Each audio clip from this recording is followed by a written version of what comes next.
আমার কথা শোনা যাচ্ছে?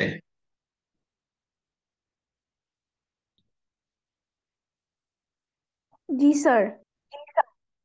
আচ্ছা, আমরা ক্লাস শুরু করি। অনেকে জয়েন করছে। আপনাদের ক্লাস কতদিন পর্যন্ত চলবে? স্যার মে মাসে 30। ওকে, 30শে মে পর্যন্ত। ঠিক আছে। জি স্যার। আচ্ছা, আমরা চ্যাপ্টার 7 মানে পারচেজ সিস্টেম পর্যন্ত শেষ করেছিলাম। কেউ কি বলতে পারবেন?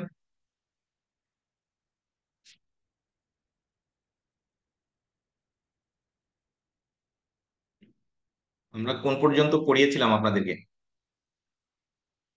চ্যাপ্টার 7 পারচেজ সিস্টেম শেষ করেছিলাম। চ্যাপ্টার 8 কি শুরু করেছিলাম?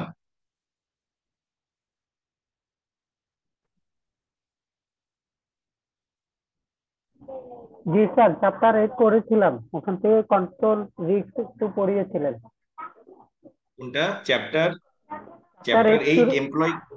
এমপ্লয়ি কস্ট শুরু করেছেন, ওখান থেকে ক্যালকুলেটিং ওয়েজেস অ্যান্ড স্যালারিজ, ওখান থেকে রিস্ক এবং কন্ট্রোলটা পর্যন্ত পড়িয়েছেন স্যার। ওকে, প্রথম অংশটুকু। ঠিক আছে। তাহলে আজকে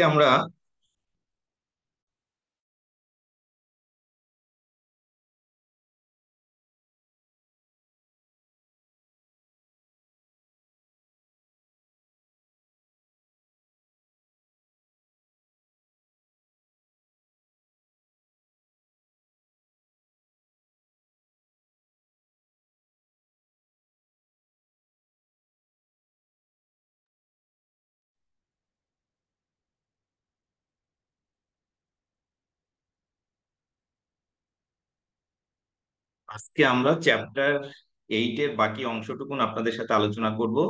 চ্যাপ্টার 8 শেষ হওয়ার পর যদি আমরা সময় পাই, তাহলে চ্যাপ্টার 9, এই দুটো চ্যাপ্টার আজকে শেষ করার চেষ্টা করব আমরা। তো আজকে যেহেতু আমার দুটো ক্লাস, আমি চেষ্টা করব চ্যাপ্টার 8 এবং চ্যাপ্টার 9 এই দুটো দুটো চ্যাপ্টার শেষ করার। হ্যাঁ।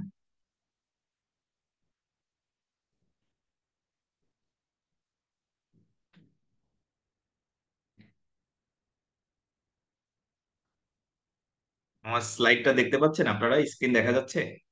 জি স্যার। জি স্যার, দেখা যাচ্ছে।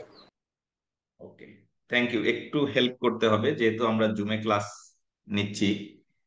তো আমরা চ্যাপ্টার 8 এমপ্লয়ি কস্ট আপনাদের সাথে আলোচনা করেছিলাম। আমাদের লাস্ট যে ক্লাসটা হয়েছে, অনেকদিন পর আবার ক্লাস দিয়েছে। যাই হোক, এই চ্যাপ্টার 8 গত মানে লাস্ট ক্লাসে আমরা যখন আলোচনা করেছিলাম, তখন বলেছিলাম চ্যাপ্টার 8 এমপ্লয়ি কস্ট এই চ্যাপ্টারটাকেও আমরা মোট তিনটা ভাগে ভাগ করে বোঝার চেষ্টা করব। প্রথম যে অংশ ছিল আমি বলেছিলাম ক্যালকুলেটিং ওয়েজেস অ্যান্ড স্যালারিজ। দ্বিতীয় অংশটুকুন recording of wages and salaries and deductions, এবং তৃতীয় অংশ বলেছিলাম payment of wages and salaries. অর্থাৎ অন্য চ্যাপ্টারের মতো চ্যাপ্টার 6, চ্যাপ্টার 7 রেভিনিউ সিস্টেম এবং পারচেস সিস্টেমের মতো চ্যাপ্টার 8টাকে আমরা তিন ভাগে ভাগ করে বোঝার চেষ্টা করব। এই প্রত্যেকটা অংশের জন্য একটা প্রতিষ্ঠান কি ধরনের রিস্ক ফেস করে, সেই রিস্কগুলো আইডেন্টিফাই করে এই রিস্কগুলো মিনিমাইজ করার জন্য কি ধরনের ইন্টারনাল কন্ট্রোলস ইমপ্লিমেন্ট করা প্রয়োজন, বা একটা অর্গানাইজেশন ইন্টারনাল কন্ট্রোলস কি কি ইমপ্লিমেন্ট করতে পারে এই রিস্কগুলো মিনিমাইজ করার জন্য বা এলিমিনেট করার জন্য। এবং লাস্টেরটা হলো আপনি যখন অডিট করতে যাবেন, আপনি কি ধরনের অডিট প্রসিডিওরস এখানে গ্রহণ করবেন এই অংশটুকুন অডিট করার জন্য। তো আমার আমি সম্ভবত ক্যালকুলেটিং ওয়েজেস এন্ড স্যালারিজ প্রথম অংশটুকুন আপনাদের সাথে আলোচনা করেছিলাম, ঠিক কিনা? জি স্যার। ওকে, সো এখন স্যার টেক্সট আমি শুরু। কন্ট্রোলটুকু বাকি। জি, কেউ কিছু বলছিলেন? যদি আবার বলেন স্যার, ভাই। Calculating wages and salaries a test of controls পড়ানো বাকি ছিল, বাকি উপরে দুইটা ছিল শেষ। ওকে, টেস্ট অফ কন্ট্রোলসটা থেকে আমরা শুরু করবো আজকে। ঠিক আছে। তো আহ, আমার স্লাইডটা তো আপনারা দেখতে পাচ্ছেন, স্ক্রিনটা দেখতে পাচ্ছেন, ঠিক কিনা? জি স্যার। জি স্যার, দেখতে পাচ্ছি। ওকে।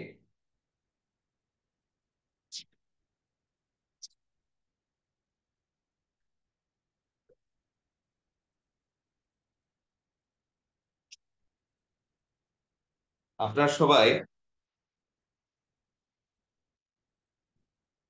বের করেন পেজ নাম্বার 180, 180 নাম্বার পেজ। এইখানে ক্যালকুলেটিং ওয়েজ এন্ড স্যালারিজ এর টেস্ট অফ কন্ট্রোলস এখান থেকে শুরু।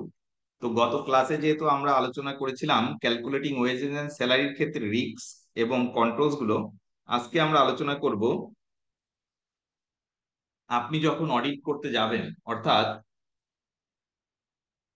অ্যাজ এ অডিটর আপনি যখন অডিট করতে যাবেন তখন কি কি বিষয়গুলো আপনি কনসিডার করবেন এই অংশের অডিট করার জন্য। আমি টেস্ট অফ কন্ট্রোলস এটা বোঝানোর স্বার্থে আপনাদেরকে বলেছিলাম আপনারা এটাকে অডিট প্রসিডিওরস হিসাবে কনসিডার করতে পারেন। আপনারা লিখে রাখতে পারেন আপনাদের বোঝার সুবিধার্থে টেস্ট অফ কন্ট্রোলস বা অডিট প্রসিডিওরস, অর্থাৎ আপনি যখন অডিট করতে যাবেন আপনি কি কি প্রসিডিওরস ফলো করবেন এই অংশে অডিট করার জন্য। প্রথম যেটা বলছে যে check that wages and salary summary is approved for payment. বলতেছে আপনি যখন অডিট করতে যাবেন আপনি অডিট করতে গিয়ে কয়েকটা মাসের স্যালারি স্টেটমেন্ট, হ্যাঁ, বা স্যালারি শিট আপনি তাদের কাছ থেকে কালেক্ট করতে পারেন। হ্যাঁ, কালেক্ট করে বলতেছে check that the wages and salary summary is approve for payment. এই যে স্যালারি স্টেটমেন্ট বা স্যালারি সামারি প্রিপেয়ার করেছে অর্গানাইজেশন, এইটা যে ব্যক্তির অ্যাপ্রুভ করার কথা তিনি এটা অ্যাপ্রুভ করেছেন কি না। অর্গানাইজেশনের যে পলিসি আছে এই পলিসি অনুসারে যার এটা অ্যাপ্রুভ করার কথা তিনি এটা কি করেছেন কিনা, অ্যাপ্রুভ করেছেন কি না, এটা এখন আপনি কি করতে পারেন, চেক করতে পারেন। সেকেন্ড যেটা বলছে confirm that procedures are operating for authorising changes in rates of pay, overtime and holiday pay. বলছে যে আপনি কি করতে পারেন, আপনি দেখতে দেখতে পারেন যদি কারো কোনো পে রেটে চেঞ্জ হয় বা ওভারটাইম বা হলিডে পেতে কোনো চেঞ্জ আসে, তাহলে এই চেঞ্জটা প্রপারলি অথরাইজড হয়েছে কিনা। হ্যাঁ, তো অথরাইজ হওয়ার জন্য যদি তারা যে সিদ্ধান্ত নিয়েছে, হ্যাঁ, যে বোর্ডে এটা সিদ্ধান্ত হয়েছে এই বোর্ড রেজুলেশনটা আপনি কি করতে পারেন, চেক করতে পারেন।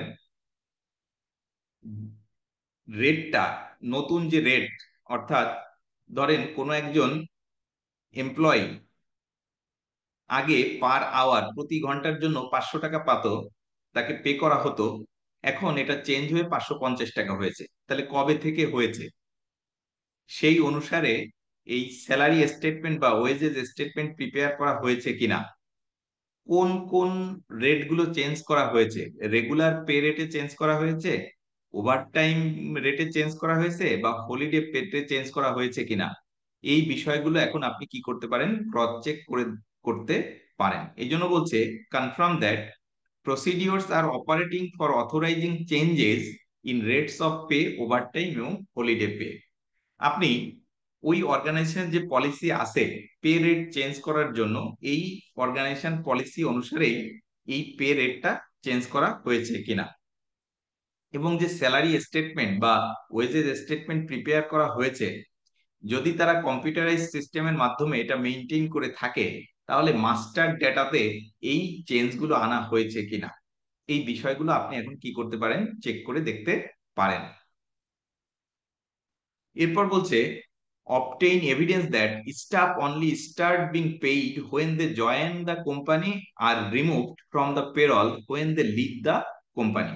থার্ড বলতেছে যে আপনি এখন চেক করে দেখতে পারেন যে সমস্ত কর্মী নতুন যোগদান করেছে, জয়েন করেছে, তারা যেদিন জয়েন করেছে ওই দিন থেকেই তাদেরকে পে করা হচ্ছে কিনা, এবং যে সমস্ত কোম্পানি অর্গানাইজেশন ছেড়ে চলে গিয়েছে, যেদিন তারা অর্গানাইজেশন ছেড়ে চলে গিয়েছে ওই দিনের পর থেকে আর তাদেরকে কোনো কি করা হয় নাই, পেমেন্ট করা হয় নাই। এই অংশটুকু অডিট করার জন্য তাহলে আপনি কি করতে পারেন, আপনি অর্গানাইজেশনের কাছ থেকে কে কে নতুন জয়েন করেছে তাদের একটা লিস্ট আপনি নিতে পারেন, তাদের পার্সোনাল ফাইল কি করতে পারেন, আপনি দেখতে পারেন, এবং যারা রিজাইন করেছে, প্রতিষ্ঠান ছেড়ে চলে গিয়েছে, তাদের লিস্টটাও আপনি নিতে পারেন অর্গানাইজেশনের কাছ থেকে। তাদের পার্সোনাল ফাইলটাও আপনি কি করতে পারেন, চেক করতে পারেন। এই পার্সোনাল ফাইলের সাথে যে স্যালারি স্টেটমেন্ট বা স্যালারি সামারি বা ওয়েজেস স্টেটমেন্ট প্রিপেয়ার করা হচ্ছে, এটার সাথে আপনি ক্রস চেক করে দেখতে পারেন যে কর্মী যেদিন থেকে জয়েন করেছে, ধরেন 15 জুন, জুনের 15 তারিখ থেকে একজন জয়েন করেছে, তাহলে জুনের 15 তারিখ থেকেই তাকে পে করা হচ্ছে কিনা, না ভুল করে জুনের 1 তারিখ থেকে তাকে পে করা হচ্ছে। আবার কোনো একজন কর্মী ধরেন জুনের 30 তারিখে অর্গানাইজেশন ছেড়ে চলে গিয়েছে, তাহলে জুনের 30 তারিখের পরে তাকে আর পে করা হয়েছে কিনা, বা জুনের 30 তারিখ পর্যন্তই তাকে পে করা হয়েছে কিনা, এই বিষয়গুলো আপনি এখন কি করতে পারেন, ক্রস চেক করে দেখতে পারেন। এই জন্য থার্ড বলতেছে, obtain evidence that staff only start being paid when they join the company আর remove from the payroll when they leave the company. এরপর বলছে, check that the engagement of new employees and discharges have been confirmed in writing. বলছে আপনি যে সমস্ত কর্মী অর্গানাইজেশনে ছেড়ে চলে গিয়েছে বা যারা নতুন জয়েন করেছে, তাদেরকে লিখিতভাবে এগুলো জানানো হয়েছে কিনা, হ্যাঁ, এই কনফার্মেশনটা দেয়া হয়েছে কিনা, এটা আপনি এখন ক্রস চেক করতে পারেন। এটার জন্য কি প্রয়োজন, আপনি যারা নতুন জয়েন করেছে বা যাদেরকে ডিসচার্জ করা হয়েছে, এদের লিস্ট নিয়ে তাদের পার্সোনাল ফাইলটা কি করতে পারেন, চেক করে দেখতে পারেন যে তাদেরকে লিখিতভাবে জানানো হয়েছে কি না। Check calculation of wages and salaries are being checked. বলছে যে আপনি এখন যে কোনো 2 মাসের স্যালারি স্টেটমেন্ট বা ওয়েজেস স্টেটমেন্ট নিতে পারেন, নিয়ে এটাকে বলতেছে আপনি এখন নিজেই কি করতে পারেন, ক্যালকুলেট করতে পারেন, অথবা ক্রস চেক করে দেখতে পারেন যে ক্যালকুলেশনটা ঠিক আছে কিনা। তার জন্য কি প্রয়োজন আপনার, আপনি কয়েকজন এমপ্লয়ি পার্সোনাল ফাইল থেকে তাদের বেসিক স্যালারি, তাদের যে বেনিফিট গুলো বা ডিডাকশন গুলো, এই তথ্য নিয়ে ক্রস চেক করে দেখতে পারেন যে সঠিকভাবে স্যালারি স্টেটমেন্ট বা ওয়েজেস স্টেটমেন্টটা প্রিপেয়ার করা হয়েছে কিনা, বা এর ক্যালকুলেশন ঠিক আছে কিনা। এবং লাস্টেরটা বলতেছে যে for wage check calculation on gross pay with, বলছে অথরাইজ রেটস অফ পে। বলছে ওয়েজেস এর ক্ষেত্রে আপনি ক্যালকুলেশনটা চেক করতে পারেন, কার সাথে চেক করবেন, 1 নম্বর বলছে অথরাইজ রেটস অফ পে, তাকে যে রেটে পে করা হচ্ছে এই রেট অনুসারেই তার ওয়েজেস ক্যালকুলেট করা হয়েছে কিনা, সেটা আপনি এখন কি করতে পারেন, ক্রস চেক করতে পারেন। প্রোডাকশন রেকর্ডস,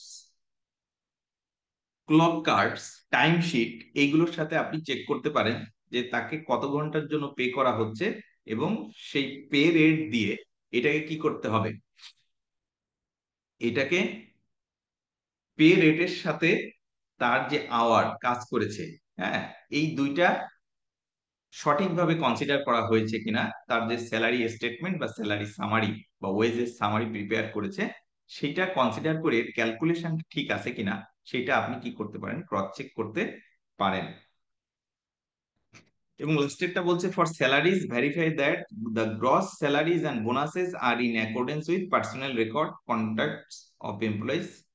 এগুলো অলরেডি আমি আপনাদের সাথে আলোচনা করেছি যে কোনো কর্মীর তার যে গ্রস পে সেটা সঠিকভাবে ক্যালকুলেট করা হয়েছে কিনা, সেই কারণে আপনি তার পার্সোনাল ফাইল থেকে বেসিক ইনফরমেশন গুলো নিয়ে তার অ্যাপয়েন্টমেন্ট লেটারে যে বেসিক পে যে বেনিফিট গুলো আছে, বা যদি কোনো চেঞ্জ আসে পে রেটে বা অন্য কোনো কিছুতে কোনো চেঞ্জ আসে, সেইগুলো কনসিডার করে আপনি এখন কি করতে পারেন, ক্যালকুলেট করে দেখতে পারেন তার গ্রস পেটা ক্যালকুলেশন ঠিক আছে কি না। এই বিষয়গুলো আলোচনা করা আছে আপনাদের বইয়ের পেজ নাম্বার 180, 180 নম্বর পেজে টেস্ট অফ কন্ট্রোলস 1.3-তে আলোচনা করা আছে।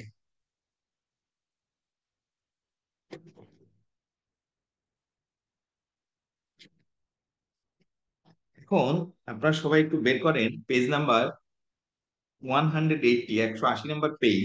এখানে ইন্টারেক্টিভ কোশ্চেন দেয়া আছে ক্যালকুলেটিং পে, এর উপর একটা, সরি, এই ইন্টারেক্টিভ কোশ্চেনের আগে একটা এক্সাম্পল দেয়া আছে, এক্সাম্পলটা একটু আলোচনা করবো আপনাদের সাথে। সবাই একটু বের করেন পেজ নাম্বার 180, 180 নাম্বার পেজে।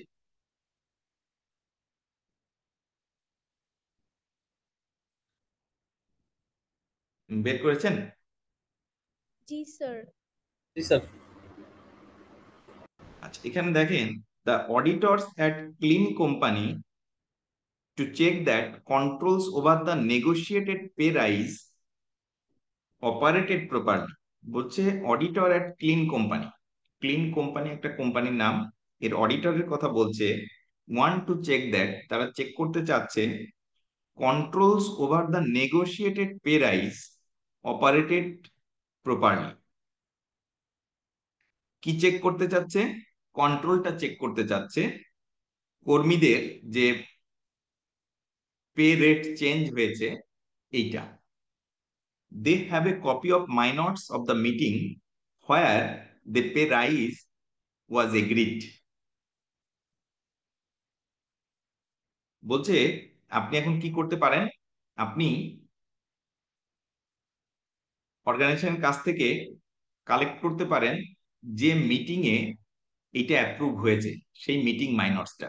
তাই বলতেছে they have a copy of meeting minutes where the pay rise was agreed. তারা তাদেরকে কি দিল? মিটিং মাইনটসটা দিল। The pay rise being a 3.25% increase for all employees। বলছে কত পার্সেন্ট বাড়বে? প্রত্যেক এমপ্লয়ির জন্য এটা বাড়বে 3.25%। This minute of agreement indicates that the pay rise was authorized by the directors। তো আপনি এটা চেক করার চেষ্টা করবেন যে পে রাইজটা এটা was authorised by the directors. Director যারা আছে তারা এটা কি করছে? অথরাইজ করেছে আর কি। The auditor select a sample of employees and request their personnel file। বলছে অডিটর সিলেক্ট করবে sample of employees and request their personnel file. Auditor কি করলো? যারা এমপ্লয়ি আছে তাদের ভেতর থেকে কয়েকজনের পার্সোনাল ফাইল কি করলো? সিলেক্ট করলো। They recalculate the pay rise as compared to the previous pay rate which they agree to the previous payroll। সে কি করলো? প্রিভিয়াস যে পেরল শিট সেই পেরল শিটের সাথে নতুন যে পেরল শিট অর্থাৎ পে রাইজের আগের যে পেরল শিট এবং পে রাইজের পরের পেরল শিট এই দুইটা চেক করলো আর কি। হ্যাঁ, they then review the standing data in the payroll system for each employee sample to ensure that computer system contains the correct pay rate। বলছে এরপর তারা কি করলো? যেহেতু কম্পিউটারাইজ সিস্টেমের মাধ্যমে পেরল শিটটা প্রিপেয়ার করা হয়, এই কম্পিউটারাইজ সিস্টেমের যে ডেটা আছে সেই ডেটা চেঞ্জ করা হয়েছে কিনা, এই এরকম কতগুলো তারা কি করলো? চেক করলো আর কি।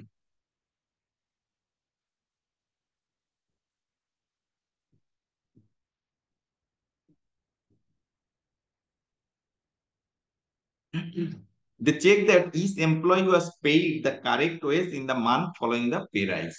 তারা চেক করে দেখলো যে কর্মীদেরকে পে রাইজের পরে যে রেট চেঞ্জ হয়েছে নতুন রেট অনুসারে কি করা হয়েছে? পে করা হয়েছে। Lastly, the auditor attempt to change the standing data in the computer system to ensure that unauthorized amendments cannot be made। তারপর বললো যে তারা কি করলো? তারা চেক করার চেষ্টা করলো যে মাস্টার ডেটাতে কোনো ধরনের কি আসে কিনা, বলেন তো, চেঞ্জ আসে কি না, চেঞ্জ করা যায় কি না। বুঝতে পেরেছেন? তো দেখলো যে সেটাও কি করা যাচ্ছে না, চেঞ্জ করা যাচ্ছে না। তো দেখেন খুব ছোট্ট একটা এক্সাম্পলের মাধ্যমে আমাদেরকে বোঝানোর চেষ্টা করেছে কিভাবে আপনি কোনো একটা প্রতিষ্ঠানের পে রেট চেঞ্জ হলে এই অংশের আপনি অডিট প্রসিডিওরটা কি কি নিতে পারেন, কিভাবে এই অডিট প্রসিডিওরটা পারফর্ম করতে পারেন আর কি। এরপর দেখেন আপনাদের বইয়ের পেজ নাম্বার 180, 180 নাম্বার পেজে একটা ইন্টারেক্টিভ কোশ্চেন আছে, ক্যালকুলেটিং পে। বলছে the following system of time records exist at Shepherd Limited. বলছে the following system of time records exist at Shepherd Limited. Shepherd Limited একটা অর্গানাইজেশন নাম, সেখানে টাইম রেকর্ডস কিভাবে রাখা হয় সেই সিস্টেমের কথা বলেছে। Staff members are required to fill in a manual time sheet as they arrive. বলছে স্টাফ মেম্বার যারা আছে তারা যখন আসবে তখন কি করবে, manually time sheet fill up করবে, stating the time of arrival and as they leave stating the time of departure. তারা ম্যানুয়ালি লিখবে কখন তারা আসছে এবং কখন তারা অর্গানাইজেশন থেকে চলে যাচ্ছে। অর্থাৎ ধরেন আপনি সকাল 9টায় অফিসে আসলেন, তখন আপনি লিখবেন 9টায় আপনি আসছেন, আবার বিকাল 5টায় আপনি বেরোয় যাবেন, লিখলেন বিকাল 5টায় আপনি বেরিয়ে যাচ্ছেন। Staff members are then paid on hourly rate on the basis of this record. বলছে এরপর বলতেছে স্টাফ মেম্বারদেরকে পে করা হয় আওয়ারলি বেসিসে, এবং এই আওয়ারটা নেওয়া হয় কোত্থেকে, এই টাইম রেকর্ড থেকে। হ্যাঁ, রিকোয়ারমেন্টস বলছে which two of the following outcomes could arise from this system. বলছে নিচের কোন দুইটা আউটকাম মানে রিস্ক আমরা আইডেন্টিফাই করতে পারি এই উপরের তারা যে কন্ট্রোল সিস্টেমটা কি করতেছে, অ্যাপ্লাই করেছে। কি কি? এতে বলছে employee may be paid at an inappropriate rate. বিতে বলেছে employees may be paid for work they have not done. সিতে বলেছে employees are paid for the hours they have work. আর ডিতে বলেছে employee deductions may be inappropriate. তো এই চারটার ভেতর থেকে কোন দুইটা রিস্ক আমরা আইডেন্টিফাই করতে পারি? আপনারা আনসার দেন। স্যার বি আর সি। Sir BC. আচ্ছা, অনেকেই আনসার স্যার বি দিয়েছেন and B C. And C answer দিয়েছেন। ওকে,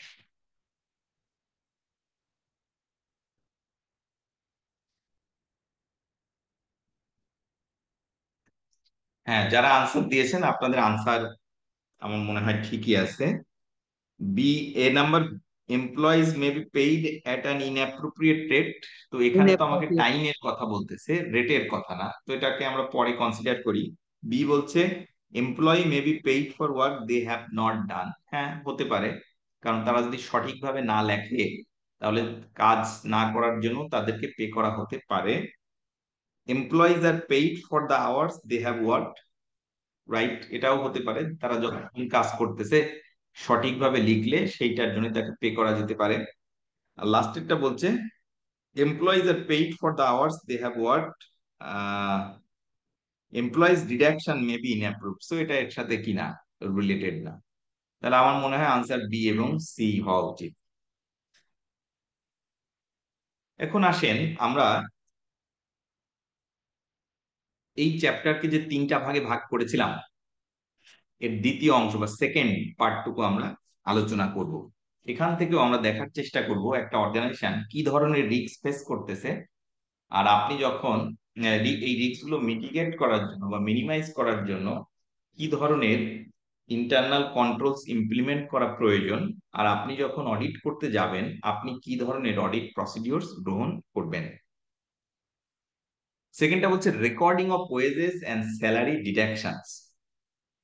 এখন রেকর্ডিং এর কথা বলছে, প্রথমবার ছিল ক্যালকুলেশন, এখন বলতেছে রেকর্ডিং। রেকর্ডিং এর ক্ষেত্রে কি রিস্ক ফেস করতে পারে একটা অর্গানাইজেশন? 1 নম্বর বলছে various elements of pay might not be recorded correctly in the payroll.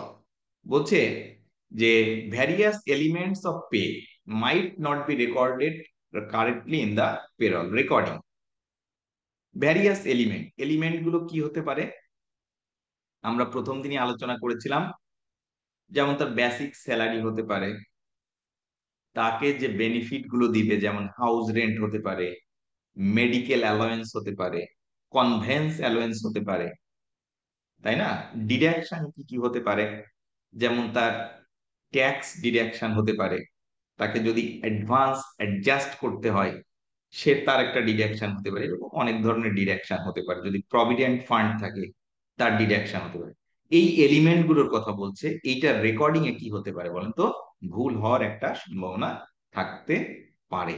এটা বলছে various elements of pay might not be recorded correctly in the payroll. পেরলে সঠিকভাবে এইগুলো লিখা নাও হতে পারে আর। সেকেন্ড বলছে amounts paid to employees might not be reflected in the cash book. আপনি পে করলেন কিন্তু ক্যাশ বুকে এটা আপনি কি করলেন না, রেকর্ড করলেন না। এইটা একটা রিস্ক অর্গানাইজেশন কি করতে পারে, ফেস করতে পারে। Pay might not be recorded correctly in the nominal ledger. বলছে যেমন ক্যাশ বুকে নাও লেখা হতে পারে, ঠিক নমিনাল লেজারও নাও লেখা হতে পারে। তো যেহেতু রেকর্ডিং এর কথা বলতেছে, তাহলে আমরা দেখলাম তিনটা রিস্ক এর কথা আপনাদের বইয়ে বলতেছে মূলত রেকর্ডিং নিয়ে। প্রথমটা বলেছে যে various elements of pay. Various elements of pay বলতে এখানে আমরা তো বলেছি যেমন basic salary, house rent allowance, medical allowance, deduction বলেছি, ট্যাক্স হতে পারে, প্রভিডেন্ট ফান্ড হতে পারে, এইগুলোর কথা বলছে। এইগুলোর রেকর্ডিংটা সঠিকভাবে নাও হতে পারে। এবং বলছে যে কর্মীরা যখন পে করা হচ্ছে, এই পে করার পর ক্যাশ বুক অথবা নমিনাল লেজারে এগুলো প্রপারলি রেকর্ড নাও করা হতে পারে।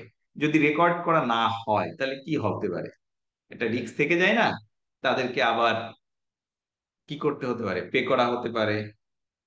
এবং ভ্যারিয়াস এলিমেন্ট গুলো যদি প্রপারলি রেকর্ড করা না হয়, হ্যাঁ, তাহলে এগুলো ভুল হতে পারে। ধরেন কারো একজন বেতন 10,000 টাকা বেসিক স্যালারি, ভুল করে যদি রেকর্ডিং করা হয় 12,000 টাকা বা 15,000 টাকা, এরকম বিভিন্ন ধরনের রিস্ক অর্গানাইজেশন ফেস করতে পারে আর কি। এখন এই রিস্ক গুলো তাহলে মিনিমাইজ করার জন্য একটা অর্গানাইজেশন কি ধরনের কন্ট্রোলস তারা ইমপ্লিমেন্ট করতে পারে, যেটা আপনাদের বইয়ের পেজ নাম্বার 181, 181 নাম্বার পেজে দেওয়া আছে। দেখেন 181 নাম্বার পেজ যদি আপনারা বের করেন, তার 2.1 এর রিস্ক অ্যান্ড কন্ট্রোলস অবজেক্টিভ নিয়ে আলোচনা করা আছে। এবং 181 এর 2.2 কন্ট্রোলস কন্ট্রোলস গুলো নিয়ে আলোচনা করা আছে। সো 2.1 নিয়ে আমরা আলোচনা করলাম পেজ নাম্বার 181 এর। এখন 2.2 কন্ট্রোলস, কি কি কন্ট্রোলস তারা ইমপ্লিমেন্ট করবে এই অংশের রিস্ক গুলো মিনিমাইজ করার জন্য, সেটা নিয়ে আপনাদের সাথে আলোচনা করব আর কি। 1 নম্বর বলছে basis for compilation of payroll. বলছে যে কন্ট্রোলস কি আমরা ইমপ্লিমেন্ট করতে পারি, বলছে basis for compilation of payroll. Base গুলো কি কি হতে পারে, বলছে ক্লক কার্ড হতে পারে, ওভারটাইম কার্ড হতে পারে, এগ্রিড আওয়ার্স হতে পারে। বলছে এই বেস গুলো এখন কি করতে হবে, ঠিক করতে হবে, যার উপর ভিত্তি করে এই ভ্যারিয়াস এলিমেন্টস, আমরা একটু আগে বলতেছিলাম, এই এলিমেন্ট গুলো আমরা কি করব, ক্যালকুলেট করব আর কি। কেউ কোনো কোশ্চেন করবেন, সম্ভবত হ্যান্ড রেজ করেছিলেন মেহেদি হাসান ভুইয়া। ম্যানুয়ালে কন্ট্রোল অবজেক্টিভে স্যার, জি, ম্যানুয়ালে কন্ট্রোল অবজেক্টিভে the correct amounts are paid to HMRC, এটা বুঝলাম না স্যার। HMRC আচ্ছা এটা বুঝলাম না স্যার। আচ্ছা, এইটা একটা অথরিটির কথা বলছে। বাংলাদেশে যেমন কি আছে বলেন তো, ন্যাশনাল বোর্ড অফ রেভিনিউ আছে না, এরকম একটা অথরিটির কথা বলছে, যাদেরকে ট্যাক্স পে করা হবে এটা সঠিকভাবে পে করা হয়েছে কিনা, এই আর কি। স্যার ক্লক কার্ডস কি? হ্যাঁ, আলোচনা করছি। তো আপনি আসতে আনসার পেয়েছেন মেহেদি, বুঝতে পেরেছেন? আচ্ছা, আরেকজন আপনি কোশ্চেন করেছেন ক্লক কার্ডস। ক্লক কার্ডসটা হলো যে আপনি কখন আসবেন সেটা এই ঘড়ি দেখে, ক্লক কার্ডে একটা ক্লক কার্ড থাকবে যেখানে টাইম গুলো উল্লেখ থাকবে। ধরেন সকাল 9টা থেকে, মানে 24 ঘন্টা টাইম উল্লেখ থাকবে। সেখানে আপনি লিখে রাখবেন কখন আপনি আসছেন এবং কখন আপনি বেরোচ্ছেন। এইটাকে বলতেছে ক্লক কার্ড। বুঝতে পেরেছেন? তো ধরেন আপনি জি স্যার। 9টায় ইন করলেন, তাহলে আপনি 9টায় লিখবেন আপনি 9টায় আসছেন। আর বিকাল 5টায় বেরোচ্ছেন, 5টায় আপনি বেরোবেন যে 5টায় আপনি কি বেরিয়ে যাচ্ছেন। তাহলে এই দুইটা 9টা থেকে 5টা যতক্ষণ আপনি ছিলেন, এই কয়েক ঘন্টা আপনি কি করেছেন বলেন তো, কাজ করেছেন। এইটার উপর ভিত্তি করে আপনাকে কি করা হবে, পে করা হবে।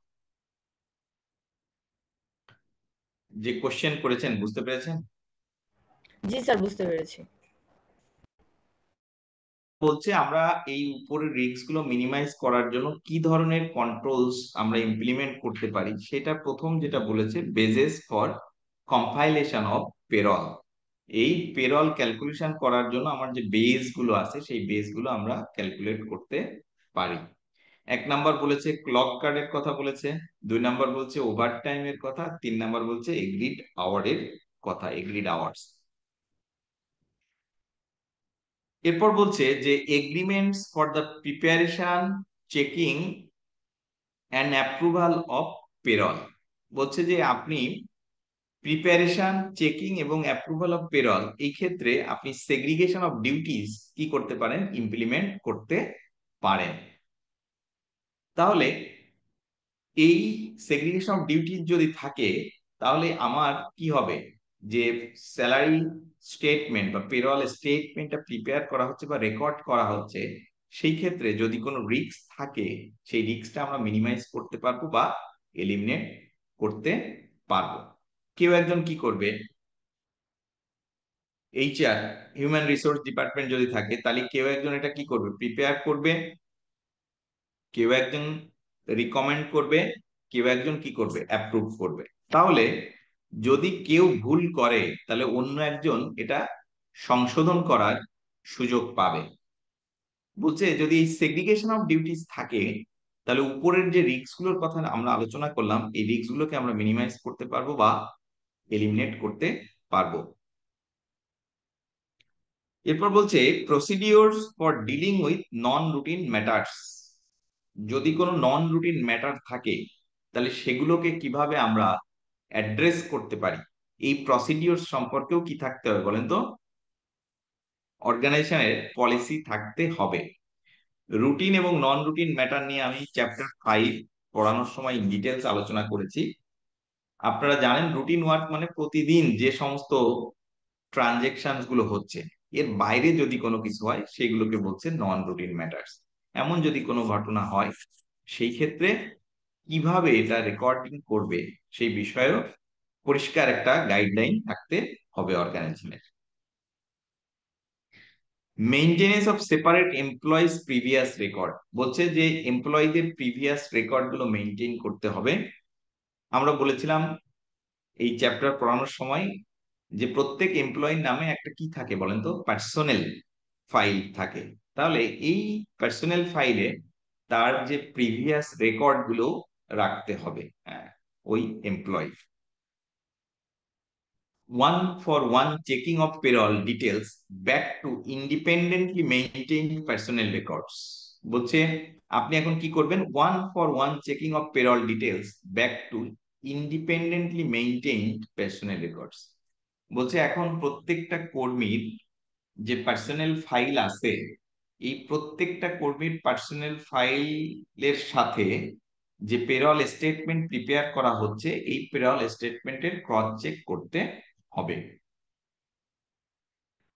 এরপর বলছে reconciliation of total pay and deduction between one pay day and the next. বলছে যে রিকনসিলিয়েশন করে দেখা যেতে পারে ধরেন গত সপ্তাহের জন্য বা গতকালের সাথে আজকের ডেটের এই 2 দিনের কোনো পার্থক্য আসতেছে কি না। ধরেন এবিসি একজন এমপ্লয়ি, গতদিন তার নেট পে করা হয়েছে 1000 টাকা, আজকে পে করা হলো ধরেন 1200 টাকা।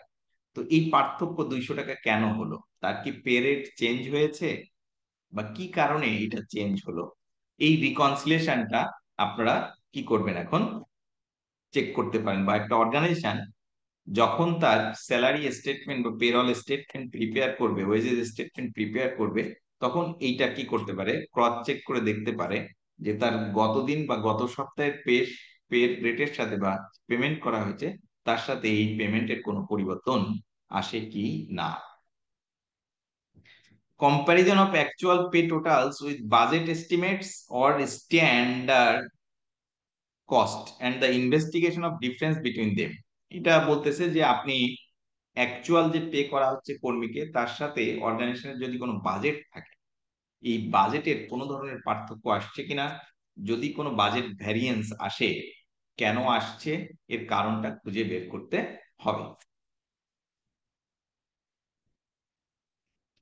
Agreement of gross earnings and total tax deduction with taxation return. বলছে যে কর্মীর যারা ট্যাক্সের আওতায় আসবে তাদের ট্যাক্স রিটার্নের সাথে, হ্যাঁ, তার গ্রস আর্নিংস এর ক্রস চেক করে দেখতে হবে যে গভর্নমেন্টের যে পরিমাণ ট্যাক্স পাওয়ার কথা সেই অনুসারে ট্যাক্স ক্যালকুলেট করা হয়েছে কিনা, বা যে ট্যাক্স ক্যালকুলেট করা হয়েছে সেই অনুসারে গ্রস এর সাথে ক্রস চেক করে দেখতে হবে। তাহলে দেখেন উপরের যে রিস্ক গুলোর কথা আমরা আলোচনা করেছি, এই রিস্ক গুলো মিনিমাইজ করার জন্য বা এলিমিনেট করার জন্য আমরা বা একটা অর্গানাইজেশন এই কন্ট্রোলস গুলো কি করতে পারে, ইমপ্লিমেন্ট করতে পারে। ইমপ্লিমেন্ট করলে উপরের এই রিস্ক গুলো আমরা মিনিমাইজ করতে পারি বা এলিমিনেট করতে পারি আর কি। হ্যাঁ, কেউ একজন কোশ্চেন করবেন? হ্যাঁ প্লিজ বলেন, হ্যান্ড রেজ করেছেন। স্যার এই লাইনটা একটু বোঝা দিলে ভালো হতো, যে 1 for 1 checking of payroll details back, এই লাইনটা। আচ্ছা, 1 for 1 চেকিং বলতে বোঝাচ্ছে প্রত্যেক কর্মীর নামে, ধরেন এবিসি একজন এমপ্লয়ি, তার যে স্যালারি স্টেটমেন্টটা প্রিপেয়ার করা হয়েছে, ধরেন তার বেসিক স্যালারি কত টাকা, তার হাউস রেন্ট কত টাকা, তার মেডিকেল অ্যালাউন্স কত টাকা, তার ডিডাকশন, ধরেন ট্যাক্স কত টাকা ডিডাক্ট করা হবে, প্রভিডেন্ট ফান্ডের জন্য কত টাকা ডিডাক্ট করা হবে, এইরকম এরকম এবিসি একজন হতে পারে, এক্স ওয়াই জি হতে পারে, এরকম যতগুলো কর্মী আছে প্রত্যেক কর্মীর এই যে ক্যালকুলেশনটা করা হচ্ছে, এই ক্যালকুলেশনের সাথে তার যে রেকর্ড আছে, মানে পার্সোনাল ফাইল আছে, এই পার্সোনাল ফাইলে তার যে অ্যাপয়েন্টমেন্ট লেটার বা পে রেটের যে চেঞ্জ, তাকে যে বেনিফিট দেওয়া হবে, ডিডাকশন দেওয়া হবে, তার সাথে বলতেছে ক্রস চেক করতে হবে, করে দেখতে হবে যে এই স্যালারি স্টেটমেন্টটা তার পার্সোনাল ফাইলের যে রেকর্ড আছে তার সাথে কোনো ধরনের পার্থক্য আছে কিনা, সঠিকভাবে এই স্টেটমেন্টটা প্রিপেয়ার করা হয়েছে কিনা। এই জন্য বলছে প্রত্যেকটা ইন্ডিভিজুয়ালি তার যে পার্সোনাল রেকর্ড আছে তার সাথে ক্রস চেক করতে হবে, যাতে কোনো ধরনের ভুল না হয় এখানে রেকর্ডিং এ। আপনি বুঝতে পেরেছেন অর্জুন?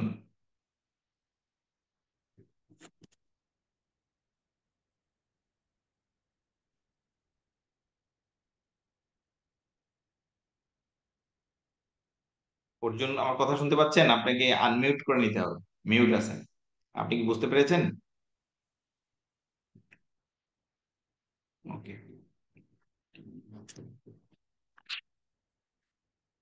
আচ্ছা এবার আপনারা সবাই বের করেন 182 পেজ, 182 নম্বর পেজ।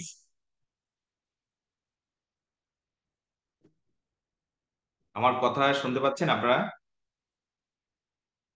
জি স্যার, শুনতে পাচ্ছি। জি স্যার। ওকে, আচ্ছা আপনারা সবাই একটু 182 পেজ বের করেন। এখানে এই প্রিপারেশন অফ পেরল এর উপর একটা এক্সাম্পল দেয়া আছে, এক্সাম্পলটা একটু আলোচনা করবো আপনাদের সাথে। বলছে the system of control over payroll production at Maybury PLC operates as follows. বলছে যে Annie the payroll clerk, Annie একজন payroll clerk, uses a well-known computerized payroll system. সে কি করে? ইউজ করে well-known computerized payroll system। সে একটা computerised payroll system ব্যবহার করে থাকে। হ্যাঁ, she enters the number of hours worked by each employee in week as per their clock cards। সে কি করে? প্রত্যেক কোম্পানির যে ক্লক কার্ড মেইনটেইন করা হয়, এই ক্লক কার্ড অনুসারে কত ঘন্টা কাজ করেছে এই আওয়ারটা সে শুধু কি দেয়? ইনপুট দেয় এই কম্পিউটারাইজ সিস্টেমে। The computer then produces the payroll based on the standing data concerning pay rates and deductions। বলছে এই কম্পিউটার সিস্টেমে যখন আওয়ার্সটা কি দিচ্ছে, ইনপুট দিচ্ছে, তখন এটা অটোমেটিক্যালি কি করতেছে? অটোমেটিক্যালি তার স্ট্যান্ডিং যে ডেটা আছে, অর্থাৎ তার যে মাস্টার ডেটা আছে, এই মাস্টার ডেটাতে তার পে রেট, ডিডাকশন, বেনিফিট গুলো কি করা আছে? আগেই সেট করা আছে। এই তথ্য অনুসারে কি করবে, সে ক্যালকুলেট করে ফেলবে, হ্যাঁ, system. Any prints of the payroll for the week, check that the brought forward figures for tax and national insurance are agreed to the previous payroll, and send it to Sandra, who checks the payroll and authorized it. বলছে Annie এখন কি করে, সে just এই কম্পিউটারের system থেকে প্রত্যেকের পেরলটা কি করে, প্রিন্ট করে।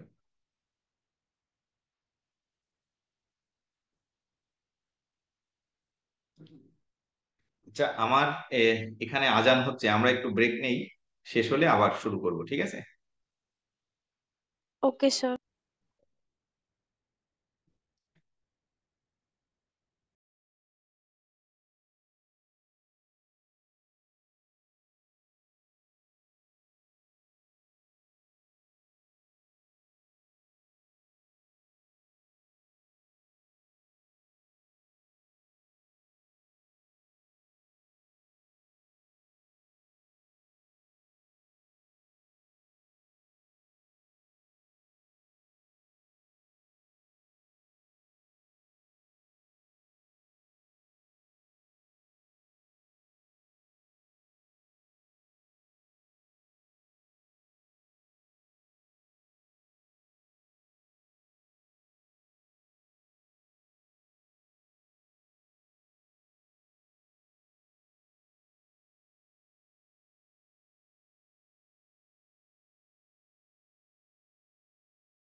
আমার কথা শুনতে পাচ্ছেন আপনারা? জি স্যার। ওকে, তো যেটা আমরা পড়াচ্ছিলাম, বলছে any prints of the payroll for the week. Any কি করে এখন, অ্যানি এখন এই যে কম্পিউটার সিস্টেমের মাধ্যমে যে পেরলটা, যে স্টেটমেন্ট, পেরল স্টেটমেন্ট তৈরি হলো, এটা সে কি করে, জাস্ট প্রিন্ট করে। এবং সে কি চেক করে, চেক করে that the brought forward figures for tax and national insurance agree to the previous payroll.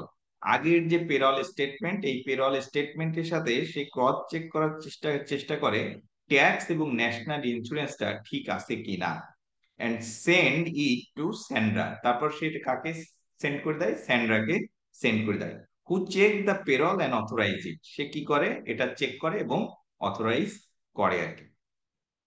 Sandra also checked that the brought forward figures agree to the previous payroll and indicates that she had checked by initialing the appropriate column in the payroll.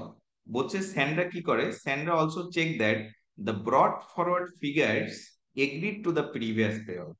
Sandra আবার cross check করে দেখে যে যে broad forward ফিগারটা এটা previous পেরলের সাথে মিল আছে কিনা বা কোনো ধরনের পরিবর্তন আছে কিনা।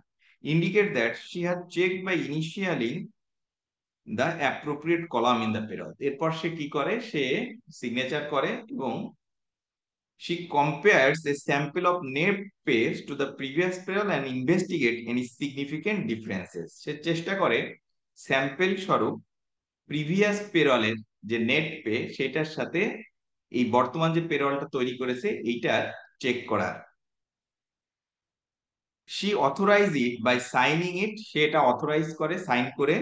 she prepares the journals that will be posted to the nominal ledger, তারপর সে কি করে? জার্নাল প্রিপেয়ার করে এবং নমিনাল লেজারে পোস্টিং দেয়। passes this and the payroll to the finance department, এরপর এটা কোথায় দেয়? ফাইন্যান্স ডিপার্টমেন্টকে দেয় কি করার জন্য? পে করার জন্য। so that the journals may be posted and bank transfer list prepared, এর উপর ভিত্তি করে ব্যাংক ট্রান্সফার লিস্ট কি করা হয়? প্রিপেয়ার করা হয়। তাহলে দেখেন খুব ছোট্ট একটা এক্সাম্পলের মাধ্যমে আমাদের এই রেকর্ডিং অফ পেরলস, হ্যাঁ, এইখানে যে কন্ট্রোলস গুলোর কথা আমরা আলোচনা করলাম এটা আমাদেরকে খুব সুন্দরভাবে প্রেজেন্ট করেছে এই এক্সাম্পলের মাধ্যমে।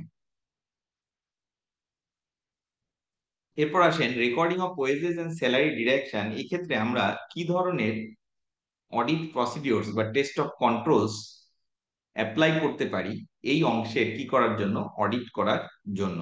Recording of wages and salary direction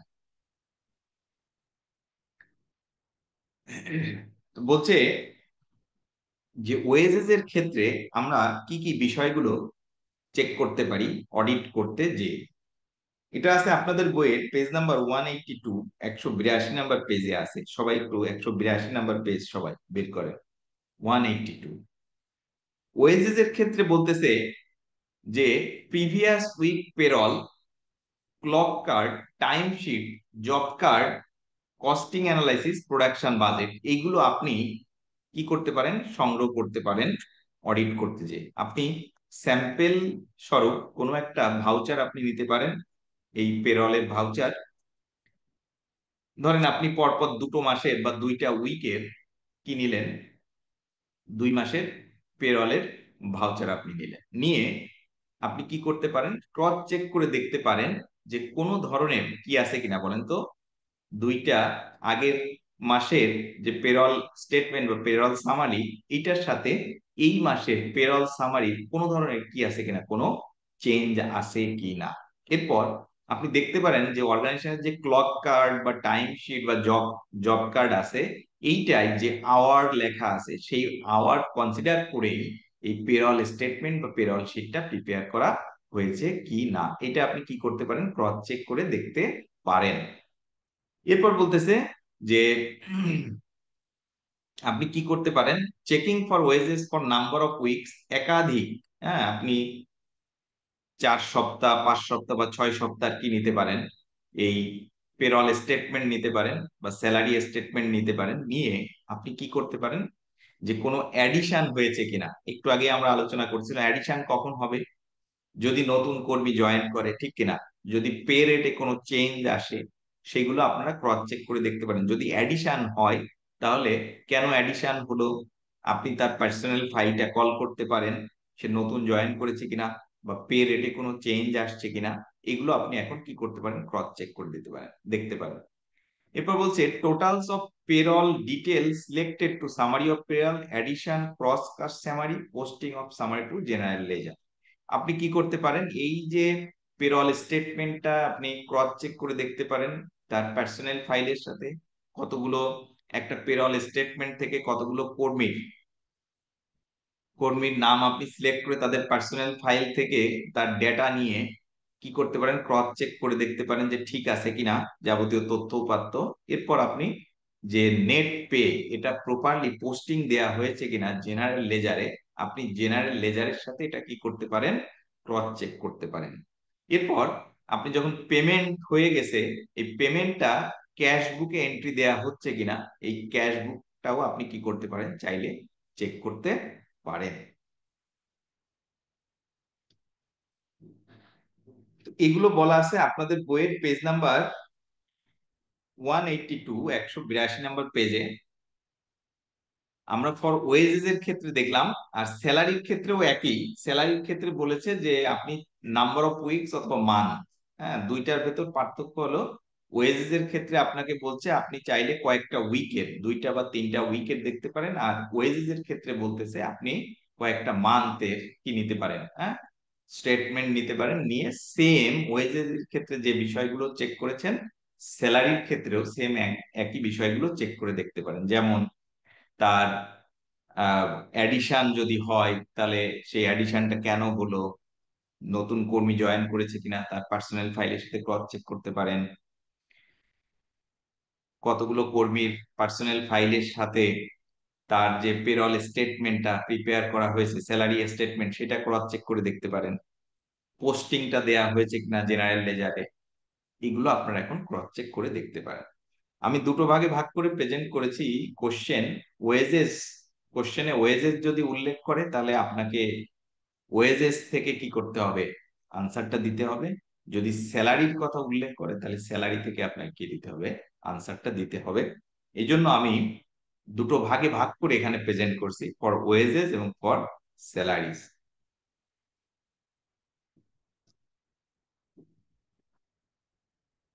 এবার আসেন আপনাদের বইয়ের পেজ নাম্বার 182, 182 নাম্বার পেজে একটা test of controls over recording of pay এর একটা এক্সাম্পল দেয়া আছে।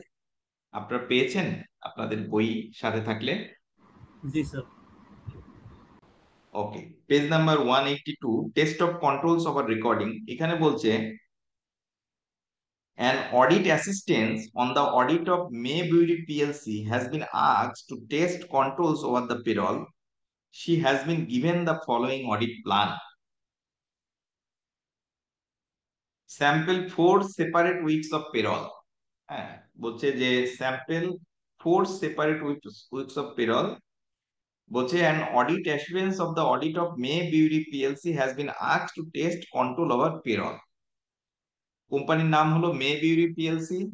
এই মে বিউটি পিএলসির অডিটরকে কি করা হয়েছে, আস্ক করা হয়েছে তাদের এই পেরলের কন্ট্রোলটা টেস্ট করার জন্য, যে অর্গানাইজেশন যে কন্ট্রোল গুলো ইমপ্লিমেন্ট করেছে এগুলো সঠিকভাবে পালন করতেছে কিনা বা ফলো করা হচ্ছে কিনা পেরলের ক্ষেত্রে। হ্যাঁ, তো বলছে she has been given the following audit plan. তাকে বলা হলো তাহলে এই কাজটা করার জন্য আপনি কি কি অডিট প্রসিডিওরস আপনি গ্রহণ করতে পারেন। 1 নম্বরে বলেছে sample 4 separate weeks of payroll. আপনি 4টা উইকের, ডিফারেন্ট 4টা উইকের পেরল স্টেটমেন্ট গুলো কালেক্ট করবেন। সেকেন্ড বলছে ensure that Sandra's signature appear authorising payroll. ওই যে উপরের এক্সাম্পল বলেছিলাম, অ্যানি প্রিপেয়ার করছে, স্যান্ড্রা কি করছে, অ্যাপ্রুভ করছে। সো প্রত্যেকটা পেরল স্টেটমেন্টেই, পেরল শিটেই স্যান্ডার কি থাকতে হবে, অথরাইজেশন থাকতে হবে। সেটা আছে কিনা আপনি এটা এখন চেক করবেন। Check for Sandra's initial showing the brought forward figure have been check. ওই যে বরড ফরওয়ার্ড ফিগারের কথা বলা হয়েছিল আগের মান্থের স্টেটমেন্টের সাথে, এটা ক্রস চেক করে সে সিগনেচার করেছে কিনা, ইনিশিয়াল দিয়েছে কিনা, সেটা আপনি এখন চেক করবেন। Recheck the brought forward figures from the previous payroll. Previous payroll থেকে ব্রড ফরওয়ার্ড ফিগারটা আসছে কিনা সঠিকভাবে, সেটা আপনি এখন চেক করতে পারেন, যেহেতু আপনি 4টা উইকের কি নিচ্ছেন, পেরল স্টেটমেন্ট নিচ্ছেন। Cast a sample of lines in the payroll to ensure it is arithmetically accurate. বলছে পেরল স্টেটমেন্টের কোনো একটা লাইন, ধরেন এবিসি যে এমপ্লয়ি, তার পুরো লাইনটা আপনি এখন চেক করে দেখতে পারেন যে এটা ক্যালকুলেশনটা ঠিক আছে কিনা। তার বেসিক স্যালারির সাথে house rent, allowance, medical allowance, এই সমস্ত অ্যালোয়েন্স মানে অ্যাডিশন ডিডাকশন যা যা আছে সেগুলো সঠিকভাবে ক্যালকুলেট করা হয়েছে কিনা। Check the calculation of statutory deduction. যদি তার কোনো স্ট্যাচুটরি ডিডাকশন থাকে তাহলে এই স্ট্যাচুরি ডিডাকশন যে রিকোয়ারমেন্টস আছে সেই রিকোয়ারমেন্ট অনুসারে কি করা হয়েছে কিনা, এই ডিডাকশনটা করা হয়েছে কিনা সেটা আপনি ক্রস চেক করে দেখতে পারেন। অর্থাৎ ধরেন ইনকাম ট্যাক্স, হ্যাঁ, ইনকাম ট্যাক্স সঠিকভাবে কি করা হয়েছে কিনা, কর্তন করা হয়েছে কিনা বা ক্যালকুলেট করা হয়েছে কিনা।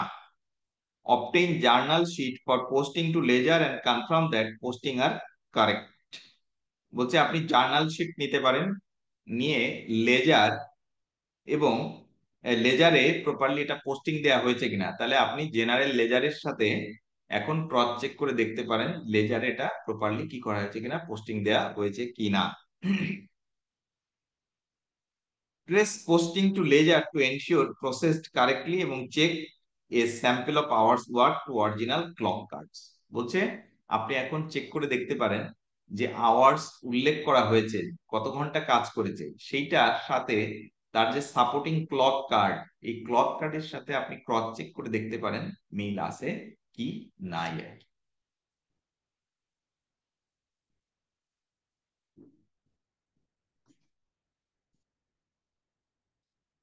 এখন আপনাদের বইয়ের পেজ নাম্বার 183, 183 নাম্বার পেজে একটা ইন্টারেক্টিভ কোশ্চেন আছে, সবাই একটু বের করেন।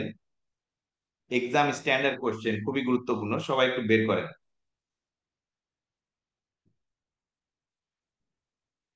বের করেছেন? জি স্যার। ওকে। বলছে দেখেন, personnel and wages records at Simonston Brothers Limited are maintained by Sam. বলছে সিমনস্টন ব্রাদার লিমিটেড একটা কোম্পানি, তাদের পার্সোনেল এন্ড ওয়েজেস রেকর্ডটা রাখে স্যাম নামের একজন ব্যক্তি, দা ওয়েজেস ক্লার্ক। তার পজিশন হলো wages clerk on a personal computer. সে তার নিজস্ব পার্সোনাল কম্পিউটারে এটা রাখতেছে। খেয়াল করেন, সে তার পার্সোনাল কম্পিউটারে এই রেকর্ডিংটা রাখতেছে। Sam calculates the hour work by each employee on weekly basis. Weekly বেসিসে শ্যাম কি করে, একজন এমপ্লয়ি কয় ঘন্টা কাজ করেছে সেটা ক্যালকুলেট করে। Based on the employees clock card, employees clock card থেকে সে এই আওয়ারটা নেয় and enters them on the computer। কম্পিউটারে সে কি করে, এটা এন্ট্রি দেয়। The payroll program using data from personnel records in respect of wages, rates and deductions produce the weekly payroll and a pay slip for each employee। বলছে the payroll program using data from personnel records in respect of wages, rate and deduction produce the weekly payroll and pay slip for each employees। বলছে যে এখন সে কি করে, প্রত্যেক কর্মীর যে personal record আছে সেই রেকর্ড থেকে পে রেট, তার যে বেনিফিট এবং ডিডাকশন গুলো কনসিডার করে পে স্লিপ তৈরি করে প্রত্যেক কর্মীর জন্য। তাহলে দেখেন, একা স্যাম সে সব কাজগুলো সে কিন্তু নিজে একাই করতেছে, বুঝতে পেরেছেন? এখানে কোনো সেগ্রিগেশন অফ ডিউটিস দেখা যাচ্ছে না এবং তার পার্সোনাল কম্পিউটারে সেই কাজটা করতেছে। Sam uses the payroll to prepare the bank transfer list. Sam নিজেই পেরোল তৈরি করতেছে, আবার নিজেই কি তৈরি করতেছে, ব্যাংক ট্রান্সফার লিস্ট নিজেই তৈরি করতেছে। Which he then sends to the company accountant. এরপরে সে এটা কোম্পানি অ্যাকাউন্টেন্টকে কি করে, সেন্ড করে। The accountant signs the transfer list and has it countersigned by the director। The wages clerk then process the bank transfer on computer। সেটা কি করলো, accounts department কি করলো, এই অনুসারে ব্যাংক ট্রান্সফার লিস্টে সাইন করে, যেটা তার একজন ডিরেক্টরও কি করে, এটাকে সাইন করে। করার পর সে কি করে, এটা আবার পাঠায় কার কাছে, স্যামের কাছে, যে ওয়েজেস ক্লার্ক, সে এরপর এই পেমেন্টটা প্রসিড করে। তো দেখেন, এখানে অনেকগুলো রিস্কের কথা কিন্তু আলোচনা করেছে। হ্যাঁ, দেখি এখন আনসার কি চায়। which two of the following are deficiency which exist in the wages system at Simonston Brothers Limited? নিচের কোন দুইটা আপনার ডেফিসিয়েন্সি মনে হচ্ছে রিস্ক এখানে? A B sir. একজন বলেছে এ এন্ড বি, আর কার কোনো আনসার আছে? A and B, sir. A and A and B. B. Okay, বলছে Sam records the salaries and organises the payment of wages, right? সে একাই এই কাজগুলো করতেছে, এই আনসারটা হতে পারে। There is no review of payroll, right? এখানে কোনো সেগ্রিগেশন অফ ডিউটিস নাই, এটাও হতে পারে। The bank transfer list is counter signed by director, হ্যাঁ ডিরেক্টর করে থাকে, এটা একটা কি সেগ্রিগেশন অফ ডিউটিস এখানে আছে, এখানে একটা কন্ট্রোলস হতে পারে। The payroll and the time recording system are separate, হ্যাঁ এটা সেপারেট, এটাও একটা তাদের কন্ট্রোল সিস্টেমের অংশ হতে পারে। তাহলে আমার মনে হয় আনসার এ এন্ড বি হবে। আপনারা যেটা আনসার দিয়েছেন সঠিক আনসার দিয়েছেন। আচ্ছা, আমরা দুটো ক্লাস আমার, তো আমরা কোনো ব্রেক নিব? গত ক্লাসগুলোতে আপনারা ব্রেক নিয়েছিলেন, আজকেও কি ব্রেক নিবেন কি কন্টিনিউ স্যার করব? এইটা শেষ করে তারপরে স্যার ব্রেক নিলে ভালো হয়। তার আচ্ছা পেমেন্ট করে দেন। ঠিক আছে, তাহলে এই চ্যাপ্টারটা শেষ করে আমরা একটা ব্রেক নিব, তারপর চ্যাপ্টার 9টা শুরু করবো। ওকে, এখন দেখেন আমাদের এই চ্যাপ্টারটা যে 3টা ভাগে ভাগ করেছি, এর লাস্টের অংশ পেমেন্ট অফ ওয়েজেস এন্ড স্যালারির ক্ষেত্রে কি ধরনের রিস্ক একটা অর্গানাইজেশন ফেস করতে পারে। এখানে বলতেছে, দেখেন পেজ নাম্বার 183, 183 নাম্বার পেজে আছে পেমেন্ট অফ ওয়েজেস এন্ড স্যালারির ক্ষেত্রে প্রথম যে রিস্কের কথা বলছে, বলছে there is a risk that payments are made incorrectly. বলছে পেমেন্টটা ইনকারেক্টলি হতে পারে। There is a risk that payments are made incorrectly. তাই যদি হয় তাহলে এটা অর্গানাইজেশনের জন্য একটা রিস্ক কি রিস্ক না? Risk, sir. তো এই রিস্কটা মিনিমাইজ করার জন্য কি ধরনের ইন্টারনাল কন্ট্রোলস একটা প্রতিষ্ঠান নিতে পারে? দেখেন আপনাদের বোঝানোর স্বার্থে এইটাকে আমি দুটো ভাগে ভাগ করে আপনাদের সাথে আলোচনা করব। একটা হলো ওয়েজেস এর ক্ষেত্রে, আর একটা হলো স্যালারির ক্ষেত্রে। বুঝতে পেরেছেন? তাহলে আমরা বলছি পেমেন্ট অফ ওয়েজ এন্ড স্যালারির ক্ষেত্রে বলছি রিস্কটা কি, আমরা পেমেন্টটা ইনকারেক্টলি দিতে পারি, তাই তো? তো কি ইন্টারনাল কন্ট্রোলস আমরা ইমপ্লিমেন্ট করতে পারি? ক্যাশের ক্ষেত্রে বলছে, পেমেন্ট অফ ক্যাশ ওয়েজেস এর ক্ষেত্রে বলতেছে যে আমরা যদি সেগ্রিগেশন অফ ডিউটিস ইমপ্লিমেন্ট করি, কেমন? Preparation of payroll, net pay summary, filing of pay packets and distribution of wages. বলছে এইগুলো ক্ষেত্রে পেরল কেউ একজন প্রিপেয়ার করবে পেরল স্টেটমেন্ট, কেউ একজন চেক করবে, কেউ একজন এটাকে অ্যাপ্রুভ করবে। যদি এই সেগ্রিগেশন অফ ডিউটিস থাকে তাহলে উপরের রিস্কটা আমরা মিনিমাইজ করতে পারি। পেমেন্ট যে ইনকারেক্টলি পে করার কথা বলতেছে সেইটা আমরা মিনিমাইজ করতে পারি। এরপর বলছে ডিস্ট্রিবিউশন অফ ওয়েজেস, ওয়েজেস যখন ডিস্ট্রিবিউট করা হবে, ক্যাশ ওয়েজেস তো, সেক্ষেত্রেও যদি আমার কি থাকে সেগ্রিগেশন অফ ডিউটিস থাকে, অর্থাৎ যিনি পে প্যাকেট রেডি করবেন তিনি কি করতে পারবেন না, ডিস্ট্রিবিউট করতে পারবেন না। এরপর বলছে কাস্টোডি অফ ক্যাশ, এক্ষেত্রেও যদি আমার সেগ্রিগেশন অফ ডিউটিস থাকে, যেমন security of pay packets, pay packets এর কি থাকতে হবে, সিকিউরিটি এনশিওর করতে হবে। সিকিউরিটি অফ ট্রানজিট, ক্যাশটা যখন ট্রানজিট করা হবে সেটা সিকিউরিটি এনশিওর করতে হবে। Security and prompt banking of unclaimed wages, যদি কোনো আনক্লেইমড অবস্থায় থাকে ওয়েজেস যেটা আমরা পে করতে পারি নাই, সেটাকে অবশ্যই ব্যাংকে জমা দিতে হবে। এরপর বলছে ভেরিফিকেশন অফ আইডেন্টিটি, কাকে পে করা হচ্ছে তার আইডেন্টিটি ভেরিফাই করেই তাকে পে করতে হবে, সে প্রতিষ্ঠান কর্মী কিনা, সে কাজ করেছে কিনা, এটা তার আইডেন্টিটি কি করে এনশিওর করেই তাকে পে করতে হবে। এবং লাস্টেরটা বলছে রেকর্ডিং অফ ডিস্ট্রিবিউশন, যেটা ডিস্ট্রিবিউট করা হচ্ছে এটা প্রপারলি রেকর্ড করতে হবে। তো বলছে পেমেন্ট অফ ক্যাশ ওয়েজেস এর ক্ষেত্রে আমরা যদি এই বিষয়গুলো কনসিডার করি, যেটা আপনাদের বইয়ের পেজ নাম্বার 183, 183 এবং 184 এর উপরের অংশে বলা আছে, তাহলে আমরা উপরের রিস্কটা মিনিমাইজ করতে পারি। পেমেন্ট অফ স্যালারির ক্ষেত্রে কি বলতেছে, যে preparation and authorisation of bank transfer list. Preparation and authorisation of bank transfer list, কেউ একজন স্যালারি স্টেটমেন্ট প্রিপেয়ার করবে, কেউ একজন চেক করবে, কেউ একজন অ্যাপ্রুভ করবে, অর্থাৎ সেগ্রিগেশন অফ ডিউটি যেখানে থাকতে হবে, ঠিক ব্যাংক ট্রান্সফার লিস্টটাও কেউ একজন প্রিপেয়ার করবে, অন্য কেউ একজন কি করবে, এটা অথরাইজ করবে, এখানেও সেগ্রিগেশন অফ ডিউটিস থাকতে হবে।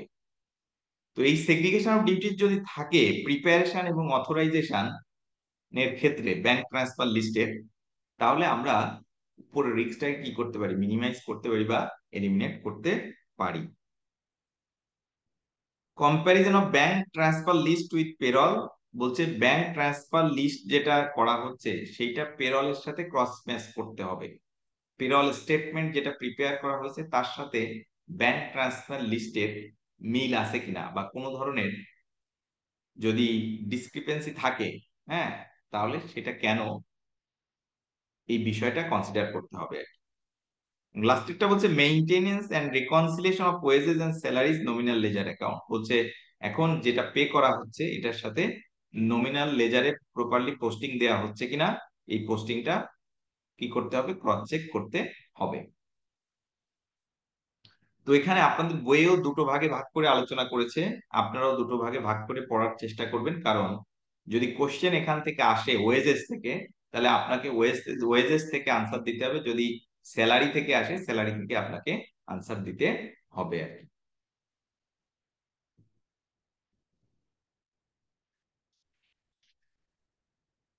এরপর দেখেন পেজ নাম্বার 184 এ ছোট্ট একটা এক্সাম্পল দেয়া আছে, এক্সাম্পলটা একটু পড়াই দিই আপনাদেরকে। বলছে পেমেন্ট অফ ওয়েজেস এর ক্ষেত্রে এক Pinewood Limited, the bookkeeper calculates the wages, then prepare the bank transfer list. She then puts through the transfer herself. বলছে পাইথনউড যে লিমিটেড, সে কি করে, বুককিপার ওয়েজেস ক্যালকুলেট করে, সেই ব্যাংক ট্রান্সফার লিস্ট প্রিপেয়ার করে এবং she then puts through the transfer them, তারপর সে সেটা কি করে, ট্রান্সফার করে, মানে একাই সবকিছু করতেছে, কোনো সেগ্রিগেশন অফ ডিউটিস নাই। This system display following deficiency, বলছে নিচে রিস্ক গুলো বা ডেফিসিয়েন্সি গুলো এই সিস্টেম থেকে আমরা আলোচনা করতে পারি। কি কি? There is no segregation of duties between preparing of the payroll and preparing the bank transfer list, then again between preparing the list and making the actual payment. So এখানে কোনো কি নাই, segregation of duties নাই। This means that bookkeeper could easily perpetrate a fraud of paying staff extra or paying non-existent staff and keeping the proceeds.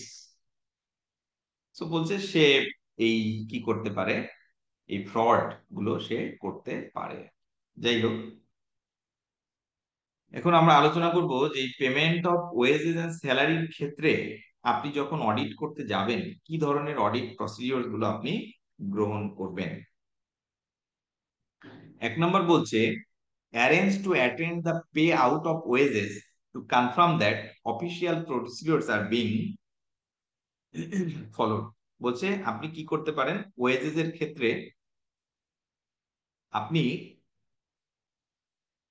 এইটা wages যখন distribute করা হবে আপনি চাইলে ফিজিক্যালি কি করতে পারেন, অ্যাটেন্ড করতে পারেন। বলছে arrange to attend the pay out of wages to confirm that official procedures are being followed. Official যে প্রসিডিওর ফলো করে পেমেন্টটা করার কথা সেগুলো সঠিকভাবে পালন করেই পেমেন্টটা করা হচ্ছে কিনা, এই জন্য আপনি কি করতে পারেন, ফিজিক্যালি অ্যাটেন্ড করতে পারেন যখন পেমেন্টটা করা হচ্ছে।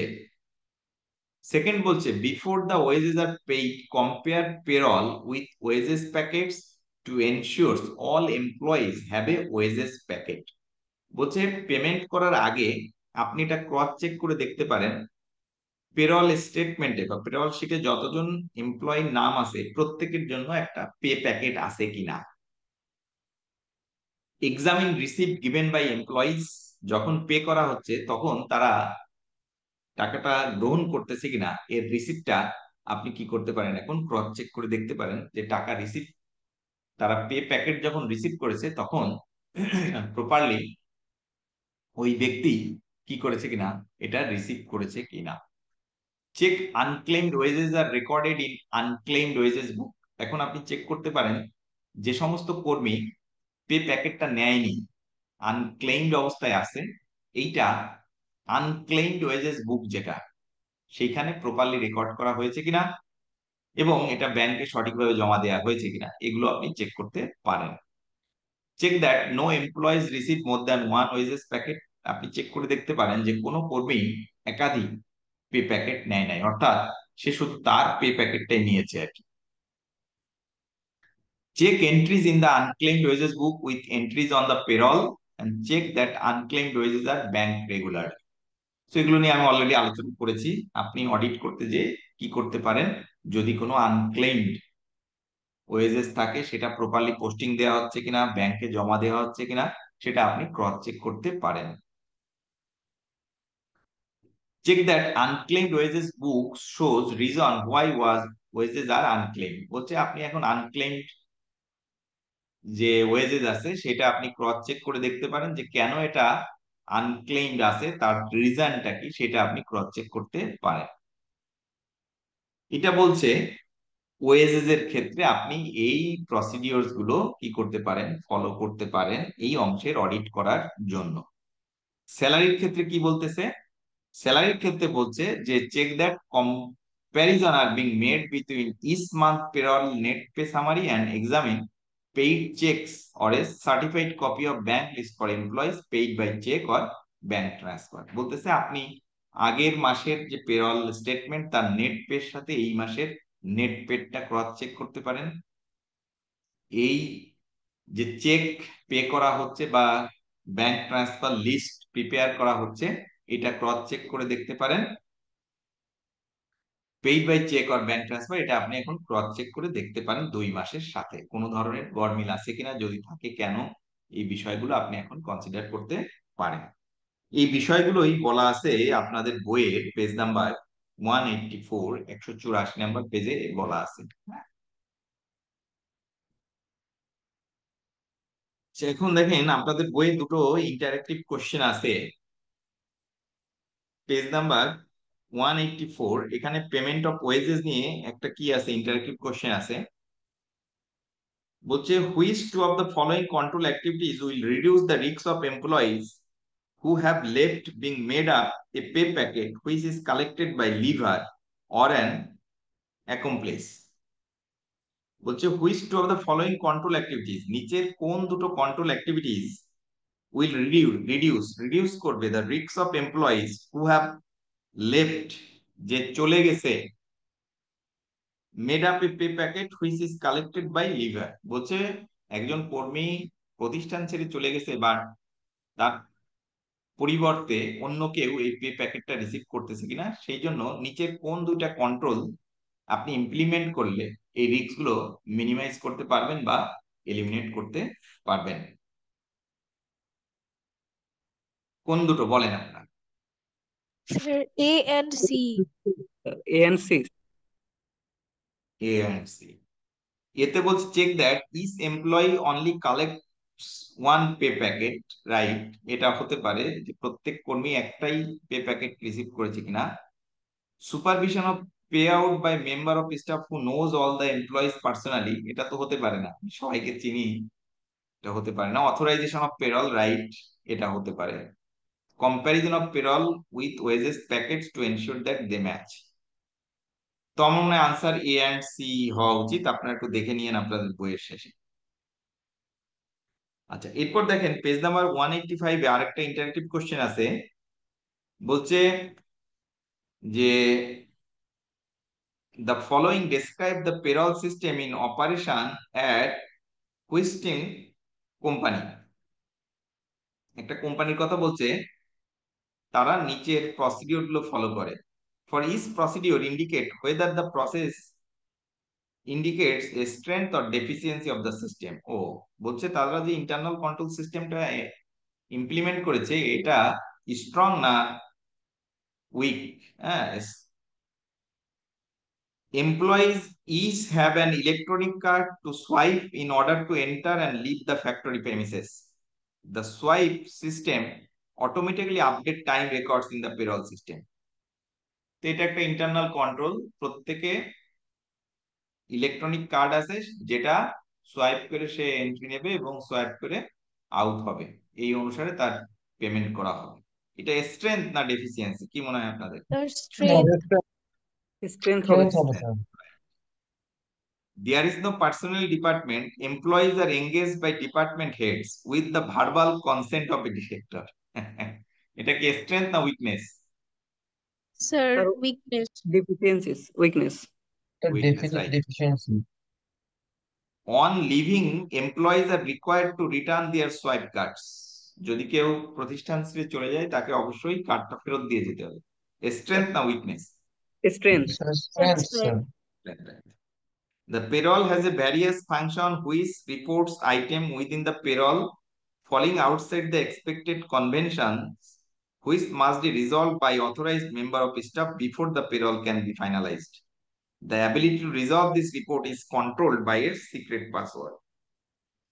তো বলছে যদি various function which reports item within the payroll failing outside the expected conventions, okay, বলছে যদি কোনো নন রুটিন ওয়ার্ক হয় সেক্ষেত্রে তাদের এখানে সেগ্রিগেশন অফ ডিউটিজ এর কথা বলেছে, কিভাবে তারা এটা রিজলভ করবে। তো এটা স্ট্রেংথ না উইকনেস প্রতিষ্ঠানে? Strength, sir. Strength, sir. Strength. Before the payroll can be finalized. হ্যাঁ, কেউ কিছু বললেন? না স্যার, ওকে, before ঠিক আছে, তাহলে আমরা চ্যাপ্টার 8 শেষ করলাম।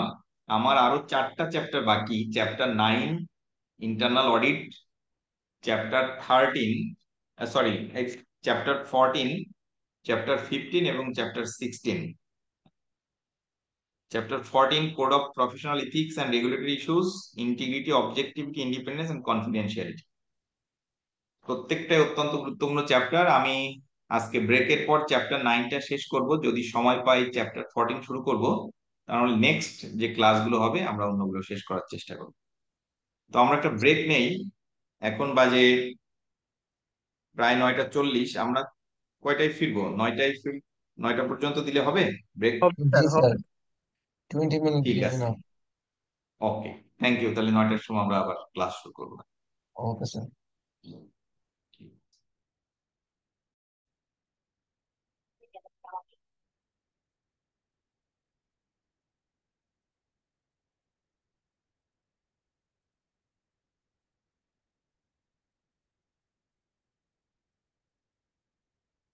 স্ক্রিনটা দেখতে পাচ্ছেন আপনারা আমার?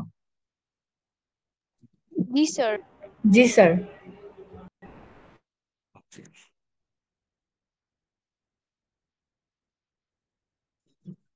আপনাদের বইয়ে পেজ নাম্বার 193, 193 নাম্বার পেজ থেকে এই চ্যাপ্টার 9 ইন্টারনাল অডিট এটা শুরু। মূলত এই চ্যাপ্টারে দুটো টপিকস নিয়ে আলোচনা করেছে।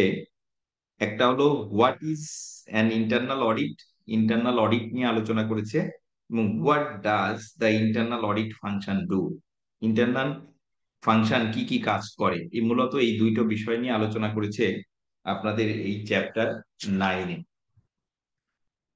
তো আপনারা সবাই বের করেন পেজ নাম্বার 196, 196 নাম্বার পেজ, যেখানে 1 what is an internal audit, অডিটের ডেফিনেশনটা দেয়া আছে ইন্টারনাল অডিটের। আমরা একটু ইন্টারনাল অডিটের ডেফিনেশনটা আলোচনা করি। পেজ নাম্বার 196, 196 নাম্বার পেজে নাম্বার 1 যেটা এখানে বলছে what is an internal audit. তো ইন্টারনাল অডিটের যে ডেফিনেশনটা দেয়া আছে এখানে বলছে যে ইন্টারনাল অডিটটাকে বলতেছে অ্যান অ্যাপ্রাইজাল অ্যাক্টিভিটি। এটাকে বলতেছে এটা একটা appraisal activity established or provided as a service to the entity. এরা কি করে? এরা ওই প্রতিষ্ঠানে এই সার্ভিসটা দিয়ে থাকে। কি বলছে যে internal audit and appraisal activity, মূলত এটা একটা appraisal activity established or provided as a service to the এনটিটিকে এরা সার্ভিস দিয়ে থাকে। তো অ্যাপ্রাইজাল অ্যাক্টিভিটি কি, এগুলো নিয়ে আমরা আলোচনা করব। আগে দেখি পুরো ডেফিনেশনটা কি বলা আছে।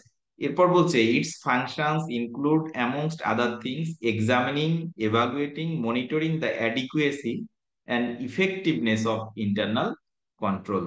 তো বলতেছে যে ইন্টারনাল অডিট একটা অ্যাপ্রাইজাল অ্যাক্টিভিটি, এটা established or provided as a service to the entity. এরা মূলত এই ইন্টারনাল অডিট যে ডিপার্টমেন্টটা, এই ইন্টারনাল অডিট বা ইন্টারনাল অডিটর, এরা সার্ভিসটা দিয়ে থাকে কাকে? প্রতিষ্ঠানকে। তো কি অ্যাপ্রাইজাল অ্যাক্টিভিটি? মূলত একটা প্রতিষ্ঠান যে সমস্ত ইন্টারনাল কন্ট্রোলস গুলো ইমপ্লিমেন্ট করেছে, ডিজাইন করেছে বা ইমপ্লিমেন্ট করেছে, এইটা সঠিকভাবে ইমপ্লিমেন্ট করা হয়েছে কিনা, ইফেক্টিভলি অ্যান্ড এফিসিয়েন্টলি এটা অপারেট করতেছে কিনা, এইগুলো কি করবে? এই অ্যাক্টিভিটিস গুলো অ্যাপ্রেইজ করবে। হ্যাঁ, বলতেছে কিভাবে করবে তারা? এক্সামিন, এভালুয়েটিং বা মনিটরিং। হ্যাঁ, এক্সামিন করবে, এভালুয়েট করবে অথবা মনিটর করবে যে ইন্টারনাল কন্ট্রোলস গুলো তারা ইমপ্লিমেন্ট করেছে এটা অ্যাডিকুয়েটলি ইফেক্টিভলি অপারেট করতেছে কি না। আমরা যখন চ্যাপ্টার 6 পড়েছি তখন রেভিনিউ সিস্টেম একটা ইন্টারনাল কন্ট্রোলস আমরা আলোচনা করেছি চ্যাপ্টার 6-এ। চ্যাপ্টার 7-এ আমরা পারচেজ সিস্টেমের ইন্টারনাল কন্ট্রোলস আলোচনা করেছি। চ্যাপ্টার 8-এ পেরল বা আমাদের যে ওয়েজেস বা স্যালারি, হ্যাঁ, পেরল সিস্টেম, এইটার ইন্টারনাল কন্ট্রোল সিস্টেম নিয়ে আলোচনা করেছি। তো বলতেছে যে ইন্টারনাল কন্ট্রোলস যে ইন্টারনাল অডিট যে ডিপার্টমেন্টটা আছে, এরা কি করবে? এরা এই যে ইন্টারনাল কন্ট্রোলস গুলো একটা অর্গানাইজেশন ডিজাইন করেছে বা ইমপ্লিমেন্ট করেছে বা মেইনটেইন করেছে, এটা ইফেক্টিভলি অ্যান্ড এফিসিয়েন্টলি অপারেট করতেছে কিনা, এইটাই তারা মূলত অ্যাপ্রাইজ করবে। হ্যাঁ, কিভাবে করবে? তারা এক্সামিনিং করবে, তারা এভালুয়েট করবে এবং মনিটর করবে। তো এইটাকেই বলতেছে ইন্টারনাল অডিট। তো আমি আবার যদি রিপিট করি, আপনাদের বইয়ের ডেফিনেশন অনুসারে যদি আমরা বলি, সেটাকে বলতেছে যে ইন্টারনাল অডিটটা কি? an appraisal activity established or provided as a audit as a service to the entity. Its function include amongst other things examining, evaluating and monitoring the adequacy and effectiveness of internal control. এই কথাগুলোই বলা আছে আপনাদের বইয়ের page number 196, 196 number পেজে। বলছে দেখেন 196 number পেজে ডেফিনিশনের পরেই যদি আপনারা দেখেন,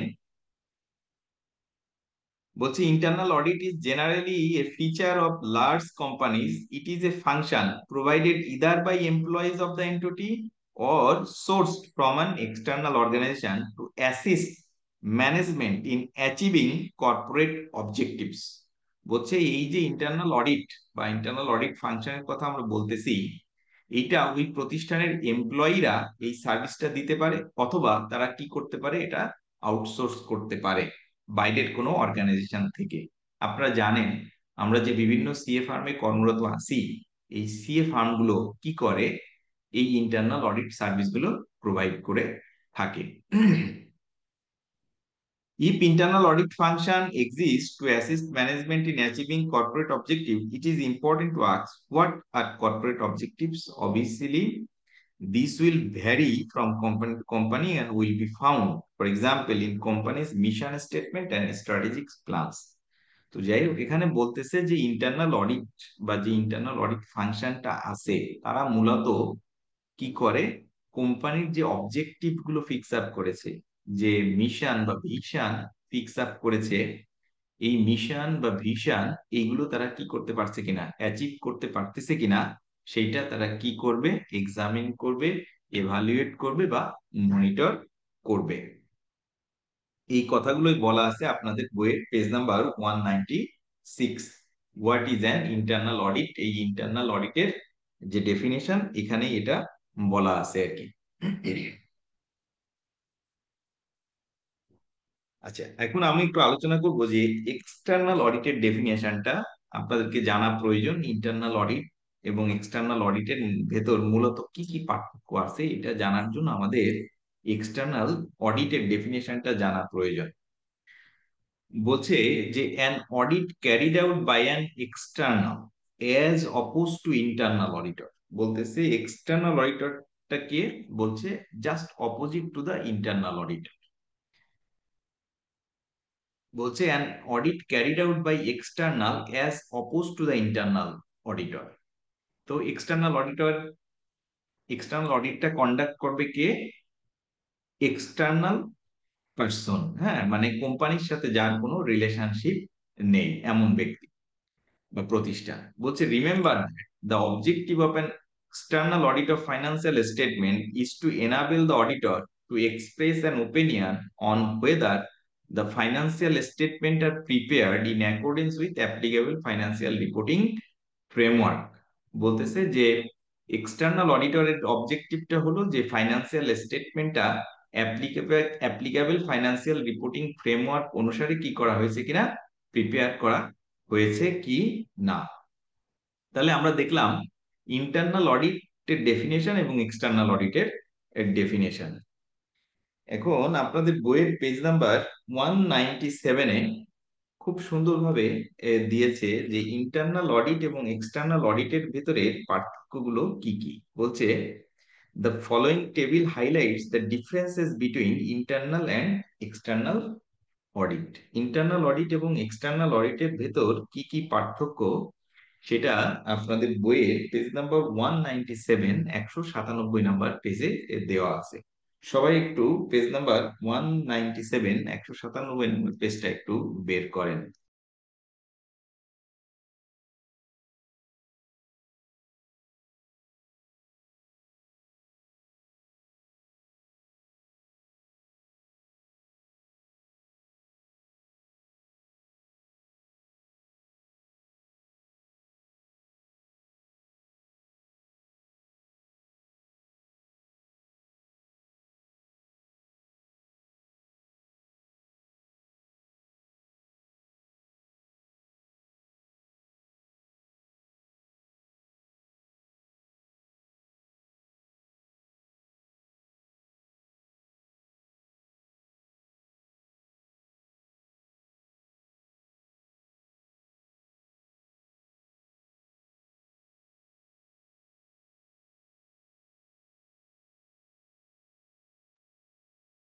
বের করেছেন আপনারা পেজ নাম্বার 197, 197 নাম্বার পেজ?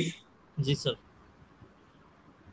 এখানে দেখেন প্রথম যেটা বলছে যে রিজনটা কি, ইন্টারনাল অডিটের বা এক্সটার্নাল অডিটের রিজনটা কি। প্রথম বলছে যে the internal audit function is an activity design to add value and improve an organisation operations.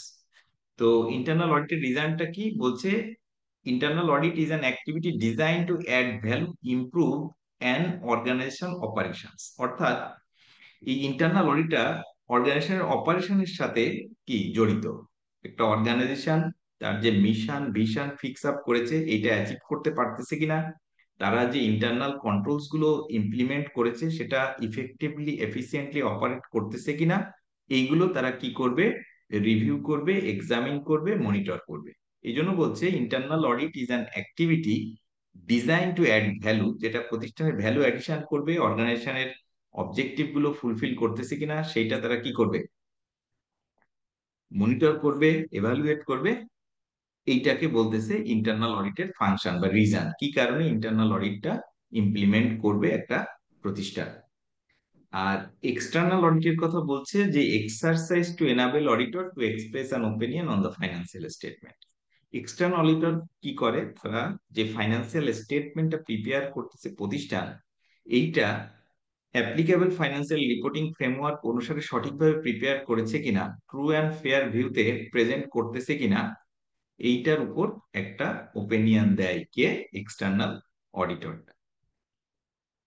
Reporting to কার কাছে রিপোর্ট করবে, ইন্টারনাল অডিটের কথা বলছে the board of directors or the audit committee which is a sub committee of the board of directors.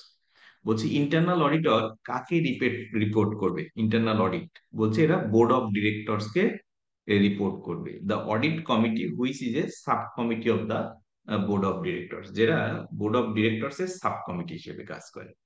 আপনারা জানেন আমরা এই অডিট কমিটি সম্পর্কে ইন ডিটেলস আলোচনা করেছি চ্যাপ্টার 5-এ।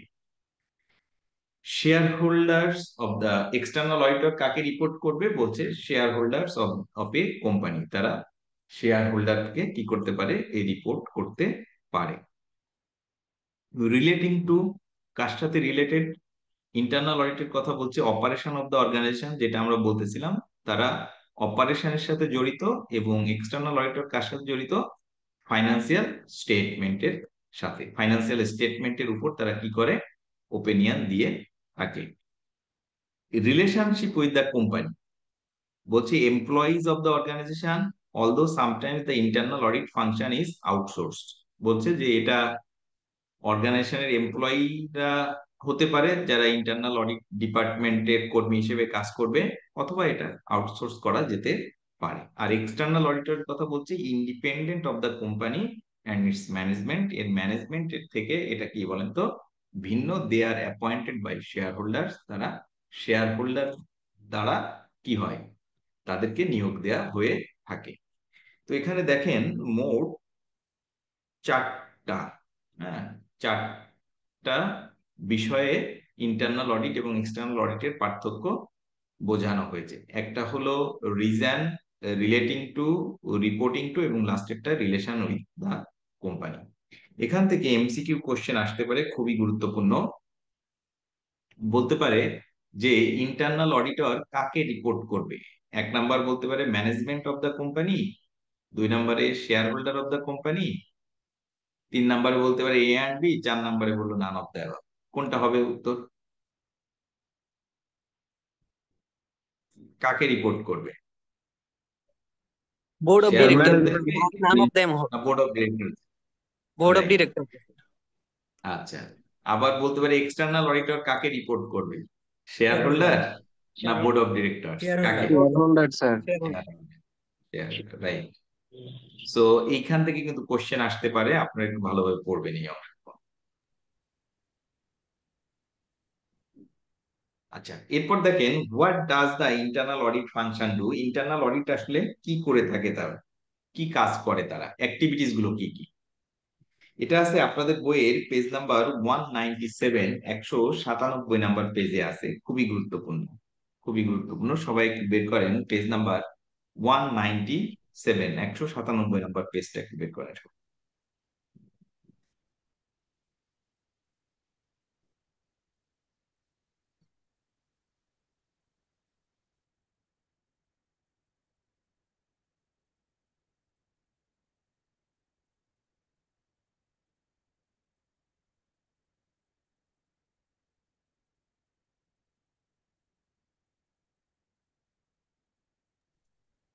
বের করেছেন? জি স্যার। একটু কথা বলতে হবে ভাই, যেহেতু জুমে আমরা। হ্যাঁ, আচ্ছা, এখানে দেখেন 197, 197 নাম্বার পেজে বলছে what does the internal audit function do? Internal audit function গুলো কি কি করে থাকে? 1 নাম্বার বলছে যে মনিটরিং ইন্টারনাল কন্ট্রোলস, যেটা আমরা আলোচনা করতেছিলাম, তারা কি করবে? মনিটর করবে। অর্থাৎ ওই প্রতিষ্ঠানের দোজ চার্জ উইথ গভর্নেন্স বা ম্যানেজমেন্ট যে ইন্টারনাল কন্ট্রোলস গুলো ইমপ্লিমেন্ট করেছে, এইটা সঠিকভাবে ইফেক্টিভলি এন্ড এফিসিয়েন্টলি অপারেট করতেছে কিনা, এইটা মনিটর করবে কে? এই ইন্টারনাল অডিট ডিপার্টমেন্ট। সেকেন্ড বলছে examining financial and operating information, তারা প্রতিষ্ঠানের যে ফাইন্যান্সিয়াল এবং অপারেশনাল ইনফরমেশন আছে, সে ফর এক্সাম্পল কি হতে পারে? রিভিউ দ্য অ্যাকাউন্টিং সিস্টেম, তারা অ্যাকাউন্টিং সিস্টেমের রিভিউ করতে পারে যে ডেটা ইনপুট, প্রসেস এবং আউটপুটটা সঠিকভাবে হচ্ছে কিনা, এটা তারা কি করতে পারে? এক্সামিন করতে পারে। অপারেশনের কথা বলতেছে, আমরা যে ইন্টারনাল কন্ট্রোলস এগুলোর কথা বলছি, যেমন রেভিনিউ সিস্টেম, পারচেস সিস্টেম, এটা প্রপারলি অপারেট করতেছে কিনা, সেগুলো তারা কি করতে পারে? এক্সামিন করতে পারে। তাহলে দুটো দেখলাম, প্রথম বলছে মনিটরিং ইন্টারনাল কন্ট্রোলস, সেকেন্ডটা বলছে examining financial and operational information. Third বলছে review the economy, efficiency and effectiveness of operation, বলছে তারা রিভিউ করতে পারে economy, efficiency and effectiveness of operation. অর্গানাইজেশনের যে অপারেশন গুলো, আমরা যে ইন্টারনাল কন্ট্রোলস গুলোর কথা বলতেছি, যেমন তার রেভিনিউ হতে পারে, পারচেজ হতে পারে, পেরল হতে পারে, প্রকিউরমেন্ট হতে পারে, এগুলো বিভিন্ন কিছু। বলছে এইটা ইফেক্টিভলি এন্ড এফিসিয়েন্টলি অপারেট করতেছে কিনা সেটা তারা রিভিউ করতে পারে। যদি এটা ইফেক্টিভলি এন্ড এফিসিয়েন্টলি অপারেট না করে, তাহলে কি হবে? অর্গানাইজেশনের যে অবজেক্টিভ ফিক্স আপ করা হয়েছে বা মিশন ভিশন ফিক্স আপ করা হয়েছে, এই অবজেক্টিভ গুলো ফুলফিল করতেছে কিনা সেটা প্রপারলি কি করতে হবে বলেন তো? রিভিউ করতে হবে। যদি এটা প্রপারলি ফুলফিল করতে না পারে, অর্গানাইজেশন যে অবজেক্টিভ বা মিশন ভিশন ফিক্স আপ করেছে সেটা অর্গানাইজেশন যদি অ্যাচিভ করতে না পারে, হ্যাঁ, তাহলে এন্ড অফ দ্য ডেতে কি হবে? এন্ড অফ দ্য ডেতে অর্গানাইজেশন কি হবে ভাই? লুজার হবে কি হবে না? কি মনে হয় আপনাদের? হবে স্যার। হবে স্যার। তো সেটাই বলছে যে ইন্টারনাল অডিট ফাংশন যেটা আছে, তারা কি করবে? রিভিউ করবে কোনটা, economy, efficiency and effectiveness of operations, এগুলো। এরপর বলছে review of compliance with laws, regulation and other external regulations. বলছে তারা এখন রিভিউ করবে অর্গানাইজেশনের জন্য যে সমস্ত অ্যাপ্লিকেবল লজ এন্ড রেগুলেশন আছে, এই লজ এন্ড রেগুলেশন গুলো ফলো করে অর্গানাইজেশন তার অপারেশনটা অপারেট করতেছে কিনা। সে ফর এক্সাম্পল, যদি ধরেন আপনি ইনকাম ট্যাক্স অ্যাক্ট যেটা আছে, এখানের যে সমস্ত আইনগুলো আপনার অর্গানাইজেশনের জন্য প্রযোজ্য, সেইগুলো যদি আপনি ফলো না করেন, তাহলে কি হবে? অর্গানাইজেশন আপনাকে পেনাল্টি ইম্পোজ করতে পারে কি পারে না? পারে স্যার। পারে। আপনার বিজনেস সিজ করতে পারে কিনা, বন্ধ করে দিতে পারে কিনা, পারে। বিভিন্ন ধরনের ইম্প্যাক্ট থাকতে পারে। তো এই জন্য বলছে যে তারা রিভিউ করবে যে সমস্ত আইন কানুন প্রযোজ্য সবকিছুই মেনে অর্গানাইজেশন পরিচালিত হচ্ছে কি না। এরপর বলছে যে স্পেশাল ইনভেস্টিগেশন করতে বলতে পারে, for instance into suspected fraud. Management যদি মনে করে যে কোনো স্পেশাল ইনভেস্টিগেশন করা প্রয়োজন, হ্যাঁ, কোন ধরনের ফ্রড বা এরর, সেক্ষেত্রে এই ইন্টারনাল অডিটর এই কাজটা স্পেশাল ইনভেস্টিগেশন করতে পারে। এরপর বলছে identifying and evaluating significant exposure to risk, contributing to the improvement of risk management and control system. বলছে তারা পুরো প্রসেস রিভিউ করে কি করতে পারে? এভালুয়েট করতে পারে কোন ধরনের রিস্ক এক্সপোজ করবে কিনা। হ্যাঁ, সো তারা কন্ট্রিবিউট করতে পারে প্রতিষ্ঠানের এই রিস্কটাকে কিভাবে মিনিমাইজ করা যেতে পারে বা এলিমিনেট করা যেতে পারে, এই বিষয়ে তারা ম্যানেজমেন্টকে কি করতে পারে? রিকমেন্ডেশন দিতে পারে, রিকমেন্ড করতে পারে কি। তো এই বিষয়গুলোই দেয়া আছে আপনাদের বইয়ের পেজ নাম্বার 197, 197 নাম্বার পেজে, যে এই ইন্টারনাল অডিটর কি কি কাজগুলো করে থাকে। খুবই গুরুত্বপূর্ণ এরিয়া, এখান থেকে এমসিকিউ কোশ্চেন আসতে পারে। বলতে পারে নিচের কোন কাজগুলো ইন্টারনাল অডিট ডিপার্টমেন্ট করে থাকে? 1 নাম্বার বললো মনিটরিং ইন্টারনাল কন্ট্রোলস, 2 নাম্বার বললো review of compliance with laws regulations, 3 নাম্বারে বললো স্পেশাল ইনভেস্টিগেশন, 4 নাম্বারে বললো অ্যাবাভ অল, 5 নাম্বারে বললো নান অফ দা অ্যাবাভ। তাহলে কোনটা হবে উত্তর? অ্যাবাবল স্যার। Above all. সো এইগুলো কোনোটাই কিন্তু বাদ দেওয়া যাবে না। আমি ডে 1 থেকে বলতেছি আপনাদের যে প্রত্যেকটা টপিকস, প্রত্যেকটা এক্সাম্পল, প্রত্যেকটা ইন্টারেক্টিভ কোশ্চেন, প্রত্যেকটা সেলফ টেস্ট আপনাদেরকে সঠিকভাবে পড়তে হবে, বুঝতে হবে। এখান থেকে কিভাবে এমসিকিউ কোশ্চেন আসতে পারে সে বিষয়েও আপনাদের ধারণা নিতে হবে, যাতে আপনারা পরীক্ষায় সঠিকভাবে আনসার দিতে পারেন। আচ্ছা, এবার দেখেন অত্যন্ত গুরুত্বপূর্ণ একটা টপিকস, আমরা অনেক সময় এই বিষয়টা পড়ি না।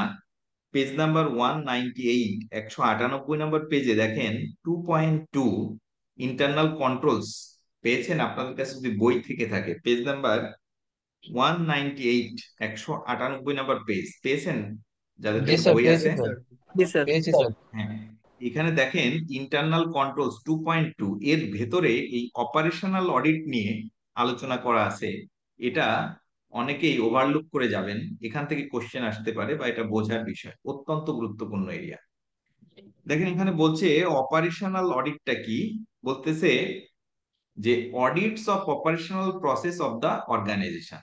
অর্গানাইজেশনের যে অপারেশনাল প্রসেস আছে এর যে অডিটটা, এইটাকে বলতেছে operational audit. They are known as management or efficiency audits. Their prime objective is the monitoring of management performance, ensuring company policy is adhered. তো অপারেশনাল অডিটটা কি এটা আপনাকে বুঝতে হবে। অপারেশনাল অডিটটা বলতে বোঝাচ্ছে এটাকে ম্যানেজমেন্ট অডিটও বলা যেতে পারে, হ্যাঁ, বা এফিসিয়েন্সি অডিটও বলা যেতে পারে। মূলত ম্যানেজমেন্টের পারফরমেন্সটাও এভালুয়েট করা প্রয়োজন, যে ম্যানেজমেন্ট সঠিক ডিসিশন নিচ্ছে কিনা, অর্গানাইজেশনের যে পলিসি প্রসিডিওর এটা সঠিকভাবে পালন করতেছে কিনা, এইটাকে বলতেছে অপারেশনাল অডিট। হ্যাঁ, সো অপারেশনাল অডিটের পাশে আপনারা অবলিক দিয়ে লিখে রাখতে পারেন ম্যানেজমেন্ট অডিট অথবা এফিসিয়েন্সি অডিট। এটা কিন্তু অত্যন্ত গুরুত্বপূর্ণ যে ম্যানেজমেন্টে যারা আছে তারাও সঠিকভাবে পারফর্ম করতেছে কিনা, তাদের অ্যাক্টিভিটিস গুলো মনিটর করা, এভালুয়েট করা, এই প্রসেসটাকে বলতেছে operational audit. Audit of the operational process of the organisation, they are known as management or efficiency audit. খুবই গুরুত্বপূর্ণ। তো এখান থেকে এমসিকিউ কোশ্চেন আসতে পারে, বলতে পারে যে অপারেশনাল অডিটটাকে কি অডিট বলা যেতে পারে, ম্যানেজমেন্ট অডিট। অপারেশনাল অডিটটাকে কি ম্যানেজমেন্ট অডিট বলা যেতে পারে কিনা, ইয়েস আর নো, কি ইয়েস। ট্রু না false? True, True, sir. sir. True. তো এখানে দেখেন বলতেছে যে the internal audit function is unlikely to assist in development of system because its key role will be monitoring the overall process, providing assurance that the system which the department have designed meet objective and operate effectively. It is important the internal audit function retains objectivity towards this aspect of their role, which is why internal auditors would generally not be involved in assessment of risks and the design of the system. বলতেছে যে তারা এই ম্যানেজমেন্টের performance review করবে, এই জন্য তাদেরকে এই রিস্ক অ্যাসেসমেন্ট বা সিস্টেম ডিজাইনের সাথে কি করা হয় না, ইনভলভ করা হয় না। এরপরে দেখেন 198 নাম্বার পেজের তার নিচে বলতেছে the work the internal auditors carry out on controls can be termed operational audit. পেয়েছেন আপনারা অপারেশনাল অডিটটা এখন জি স্যার, আপনাদের পেয়েছি বইয়ে? স্যার। বইয়ে জি Yes, স্যার, sir. পেয়েছি। একটু সবাই মার্ক করে রাখেন ভাই, খুবই গুরুত্বপূর্ণ এটা জানা, এটা আপনাদের জন্য। The work that the internal auditors carry out on controls can be termed operational audit, যেটা আমি এতক্ষণ আপনাদের সাথে আলোচনা করলাম। These are auditors of the operational process of the organizations. They are also known as management or efficiency audit. তাদেরকে management অথবা efficiency audit বলা হয়। Their prime objective is the monitoring of management performance, ensuring company policy is adhered. এগুলো নিয়ে আমি already আপনার সাথে আলোচনা করেছি, শুধুমাত্র বইয়ের কোথায় আছে এটা আলোচনা করার জন্যই আমি পড়ালাম। একটু সবাই মার্ক করে রাখেন এখান থেকে, খুবই গুরুত্বপূর্ণ এরিয়া। এখন দেখেন বলছে there are two aspects of operational assignment. বলছে এই যে অপারেশনাল অডিট এর মূলত দুইটা অবজেক্টিভ আছে। একটা বলতেছে এনশিওর পলিসিজ আর এডিকুয়েট, আর এনশিওর পলিসিজ ওয়ার্ক এফেক্টিভলি। বলছে যে পলিসি গুলো নেওয়া হয়েছে এটা অ্যাডিকুয়েট কিনা। আপনি যে পলিসি নিয়েছেন প্রতিষ্ঠানের, ধরেন আপনি এইচআর পলিসি নিয়েছেন, প্রকিউরমেন্ট পলিসি নিয়েছেন, হ্যাঁ, পারচেস পলিসি বা এই যে রেভিনিউ পলিসি, এরকম বিভিন্ন পলিসি থাকে না অর্গানাইজেশনের, এটা অ্যাডিকুয়েট কিনা সেইটা রিভিউ করে দেখতে হবে। পর্যাপ্ত যদি নীতি পলিসি ভুল ইনশিওর হয়, নিশ্চিত করছে কিনা স্যার? কেউ কিছু বলছিলেন? না স্যার, বললাম যে পর্যাপ্ত পরিমাণ নীতি প্রয়োগ করছে নিশ্চিত করছে কিনা এটা বোঝাচ্ছে স্যার। রাইট। যদি আপনার পলিসি ভুল হয় তাহলে অবজেক্টিভ কি ফুলফিল হবে? হবে না। এই জন্য No, বলছে sir. এই ইন্টারনাল অডিটর কি এনশিওর করবে, এই পলিসি অ্যাডিকুয়েট কিনা এবং এনশিওর পলিসিস ওয়ার্ক ইফেক্টিভলি। এই যদি পলিসি গুলো সঠিক হয় তাহলে এটা ইফেক্টিভলি এফিসিয়েন্টলি অপারেট করতেছে কি না, এই আর কি। এগুলো আছে আপনাদের বইয়ের পেজ নাম্বার 198, 198 নাম্বার পেজে। যাই হোক, এখন আপনারা দেখেন আপনাদের বইয়ের পেজ নাম্বার 199, 198 নম্বর পেজ। এই 198 নম্বর পেজে একটা ওয়ার্ক এক্সাম্পল আছে, আপনারা সবাই একটু বের করেন পেজ নাম্বার 199। পেয়েছেন? জি স্যার, পেয়েছি স্যার। স্যার এটা খুবই গুরুত্বপূর্ণ একটা এক্সাম্পল। এক্সাম্পলটা আমি একটু পড়াই দিব, একটু ধৈর্য ধরেন, অনেকক্ষণ ধরে ক্লাস করতেছেন। তারপরও খুশি। দেখেন, বলছে Ritzi hotels PLC is a listed company. Ritzi একটা হোটেল কোম্পানি, এটা আবার লিস্টেড কোম্পানি। হ্যাঁ,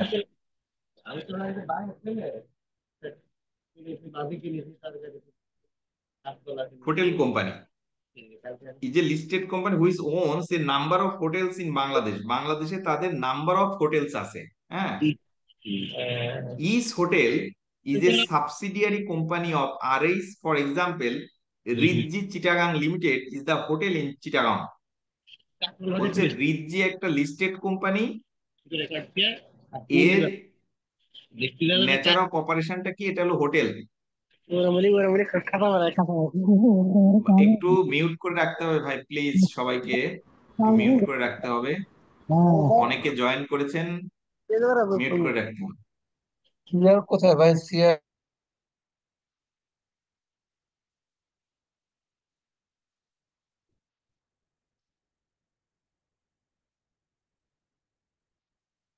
ওকে, তো এখানে বলতেছে যে রিৎজি একটা হোটেল কোম্পানি, এটা লিস্টেড কোম্পানি, এদের আহ, একাধিক হোটেল আছে বাংলাদেশে। ইস hotel is a subsidiary company of RH। For example Ritzi Chittagong limited. বলছে অন্যান্য হোটেলগুলো এগুলো সাবসিডিয়ারি কোম্পানি। একটা হোটেলের এক্সাম্পল দিয়েছে Ritzi Chittagong hotel in Chittagong. RH charges is হোটেলে ম্যানেজমেন্ট চার্জ। তারা তার যে সাবসিডিয়ারি কোম্পানিগুলোকে ম্যানেজমেন্ট চার্জ করে থাকে, which is determined on a fixed calculation depend on the number of rooms at the hotel। যেটা ক্যালকুলেট করা হয় নাম্বার অফ রুম, প্রত্যেক হোটেলের কতগুলো নাম্বার আছে তার উপর ভিত্তি করে ফিক্সড ক্যালকুলেট করা হয়। One of the things this management charge covers is the internal audit function, which is managed centrally by RH. One of the things this management charge covers, বলছে, is the internal audit function. One of the things that management charges cover is internal audit function। যে management চার্জের কথা বলা হচ্ছে এর ভিতর একটা অংশ হলো internal audit, which is managed by central। The internal audit function at RH is required to carry out cyclical operational audit at all the hotels। বলছে যে ইন্টারনাল অডিট কি করবে, তারা সাইক্লিক্যাল অপারেশনাল অডিট করবে সমস্ত হোটেলের। The রিৎজি Chittagong, which comprise 20% of the group income, is audited annually। বলছে যে চিটাগাং এর যে হোটেলটা আছে তারা 20% গ্রুপ ইনকাম করে।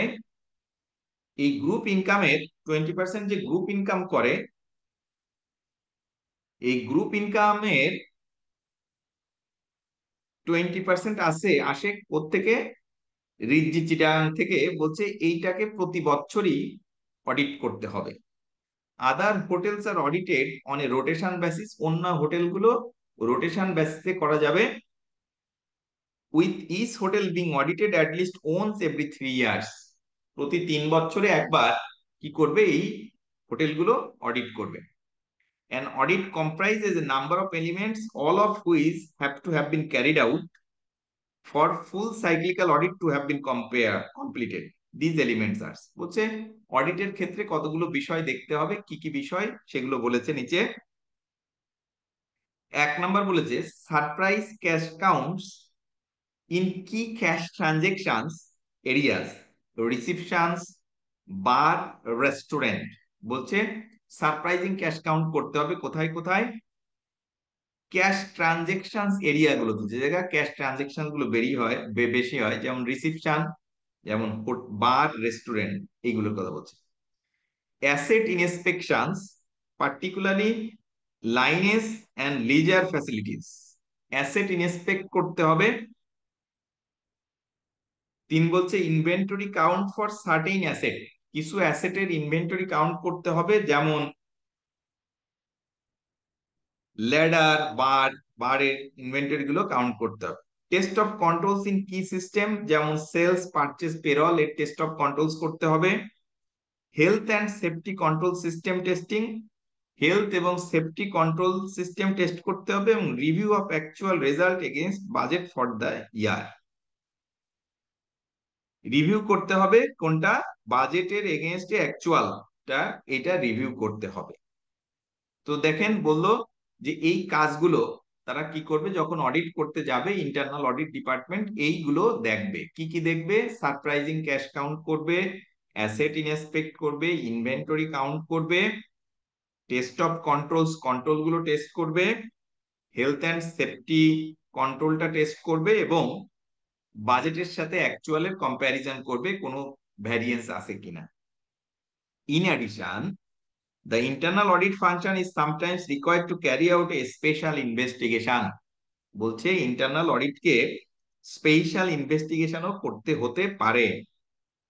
In 2022 there was a special investigation into VAT errors at one hotel. একটা হোটেলে VAT error পাওয়া গেল। Currently the directors of RA is concerned at the result of analytical review on bar income at one of the hotels are considering implementing a discrepancy investigation at the hotel. বলছে যে sometimes তাদের এই কাজের বাইরেও ইনভেস্টিগেশনের কাজ করা যেতে পারে। একটা হোটেলের কথা বললো যেখানে ভ্যাটে এরর ছিল, সেই ইনভেস্টিগেশনটা তাদের করতে হয়েছে। কারেন্টলি ডিরেক্টর অফ আরএইচ, এই হোটেলের ডিরেক্টররা concerned at the result of analytical review on bar income at one of the hotel. একটা হোটেলের বার ইনকামে তাদের কি হলো, রিভিউ করার প্রয়োজন হতে পারে। আর considering implementing discrepancy investigation at that hotel, এই হোটেলের যে ইনভেস্টিগেশন সেই কাজটাও এখন এই ইন্টারনাল অডিট ডিপার্টমেন্টের করতে হতে পারে। তাহলে দেখেন খুব ছোট্ট একটা এক্সাম্পল দিয়ে আমাদেরকে ইন্টারনাল অডিট এর ফাংশনের গুরুত্বটা বোঝানোর চেষ্টা করেছে আর কি। হ্যাঁ স্যার স্যার জি, কিছু বলবেন জিহাদ? জি স্যার। স্যার সারপ্রাইজ বলেন। ক্যাশ কাউন্টের পরে 2 নম্বর যে পয়েন্টটা আছে, অ্যাসেট ইন্সপেকশন অ্যান্ড হচ্ছে particularly linens and leisure facilities. Sir এখানে পার্টিকুলারলি লিনেন্স অ্যান্ড লেজার ফ্যাসিলিটিসটা একটু কাইন্ডলি বলবেন? এইটা হলো হোটেলের যে বিভিন্ন সার্ভিস আছে না, তার ভিতরে এরকম দুটো সার্ভিস হলো এই লাইনেন্স অ্যান্ড লিজার।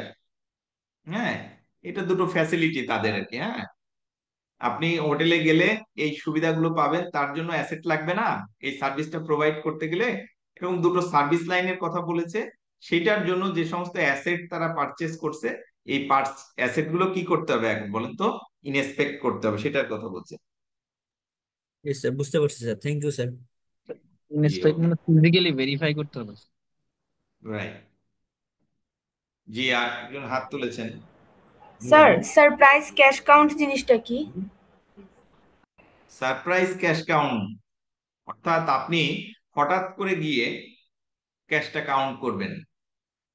হ্যাঁ, কোনো ধরনের অ্যাকাউন্টস ডিপার্টমেন্ট বা যে কাস্টোডিয়ান তিনি জানতে পারবেন না আপনি গেছেন অডিট করতে, যে আপনি তার ক্যাশটা কাউন্ট করলেন, এইটাকে বলতে সারপ্রাইজ ক্যাশ কাউন্ট। আপনি দেখার চেষ্টা করবেন যে ক্যাশে যে টাকা আছে তার সাথে আপনার যে রেকর্ড আছে ঠিক আছে কিনা। বুঝতে পেরেছি স্যার। ওকে ভাই, এখন আমাদের আরেকটা ইন্টারেক্টিভ কোশ্চেন আছে। কোশ্চেন করলে এই চ্যাপ্টারটা শেষ হবে। ইন্টারনাল অডিট অ্যাক্টিভিটিস কি বলছে? বলছে Lightening PLC has an organisational structure which includes accounting, human resources, internal audit and audit committee. বলছে Lightening PLC has an organisational structure which includes accounting, human resource এবং ইন্টারনাল অডিট কমিটি। একটা প্রতিষ্ঠানের নাম বলছে, তাদের স্ট্রাকচারটা কেমন, সেখানে অ্যাকাউন্টিং ডিপার্টমেন্ট থাকবে, হিউম্যান রিসোর্স থাকবে, ইন্টারনাল অডিট থাকবে, অডিট কমিটি থাকবে। Which department should not be involve in determining pay rises, কোনটা পে রাইজের সাথে যুক্ত থাকবে না? Accounting, human resources, internal audit, audit committee, কে থাকবে না? Sir Internal internal audit, audit. Internal audit. Internal audit থাকবে না, তাহলে সে তো ফাংশনের সাথে তখন জড়িত হয়ে যাচ্ছে, ফাংশন কাজ করতে পারবে না। যাই হোক, আমরা চ্যাপ্টার 9টা শেষ করলাম। Chapter 9 internal audit. আমি ডে 1-এ আপনাদের সাথে স্পেসিফিকেশন গ্রিড নিয়ে আলোচনা করেছিলাম। সেই স্পেসিফিকেশন গ্রিডের সেকেন্ড গ্রিডটা আমি কভার করেছি চ্যাপ্টার 5 থেকে 9। আমি বলেছিলাম যে চ্যাপ্টার 5 থেকে 9 অত্যন্ত গুরুত্বপূর্ণ, অন্যান্য চ্যাপ্টার গুলোর সাথেও রিলেশনশিপ থাকতে পারে। তো আমার বিশ্বাস আমরা ইন্টারনাল কন্ট্রোলস স্পেসিফিকেশন গ্রিড যেটা 5 থেকে 9 সঠিকভাবে শেষ করার চেষ্টা করেছি। আমি প্রত্যেকটা লাইন, প্রত্যেকটা টপিকস, প্রত্যেকটা এক্সাম্পল, প্রত্যেকটা ইন্টারেক্টিভ কোশ্চেন্স আপনাদের সাথে আমি আলোচনা করেছি। এখন আমার বাদ আছে গ্রিডের fourth grid, professional ethics and regulatory issues, 20 marks আসবে এখান থেকে। চ্যাপ্টার 14, 15, 16, তিনটা চ্যাপ্টার। এটা মূলত আমাদের আরো দুটো ক্লাস লাগবে ন্যূনতম এই তিনটা চ্যাপ্টার শেষ করার জন্য। অত্যন্ত গুরুত্বপূর্ণ, যেহেতু এই তিনটা চ্যাপ্টার থেকে 20 মার্ক আসবে, 20% মার্কস আসবে, 14, 15, 16। সো আমরা নেক্সট ক্লাসে এই চ্যাপ্টার গুলো আলোচনা করার চেষ্টা করবো আর কি। আপনাদের ক্লাস তো 30 তারিখ পর্যন্ত, ঠিক কিনা?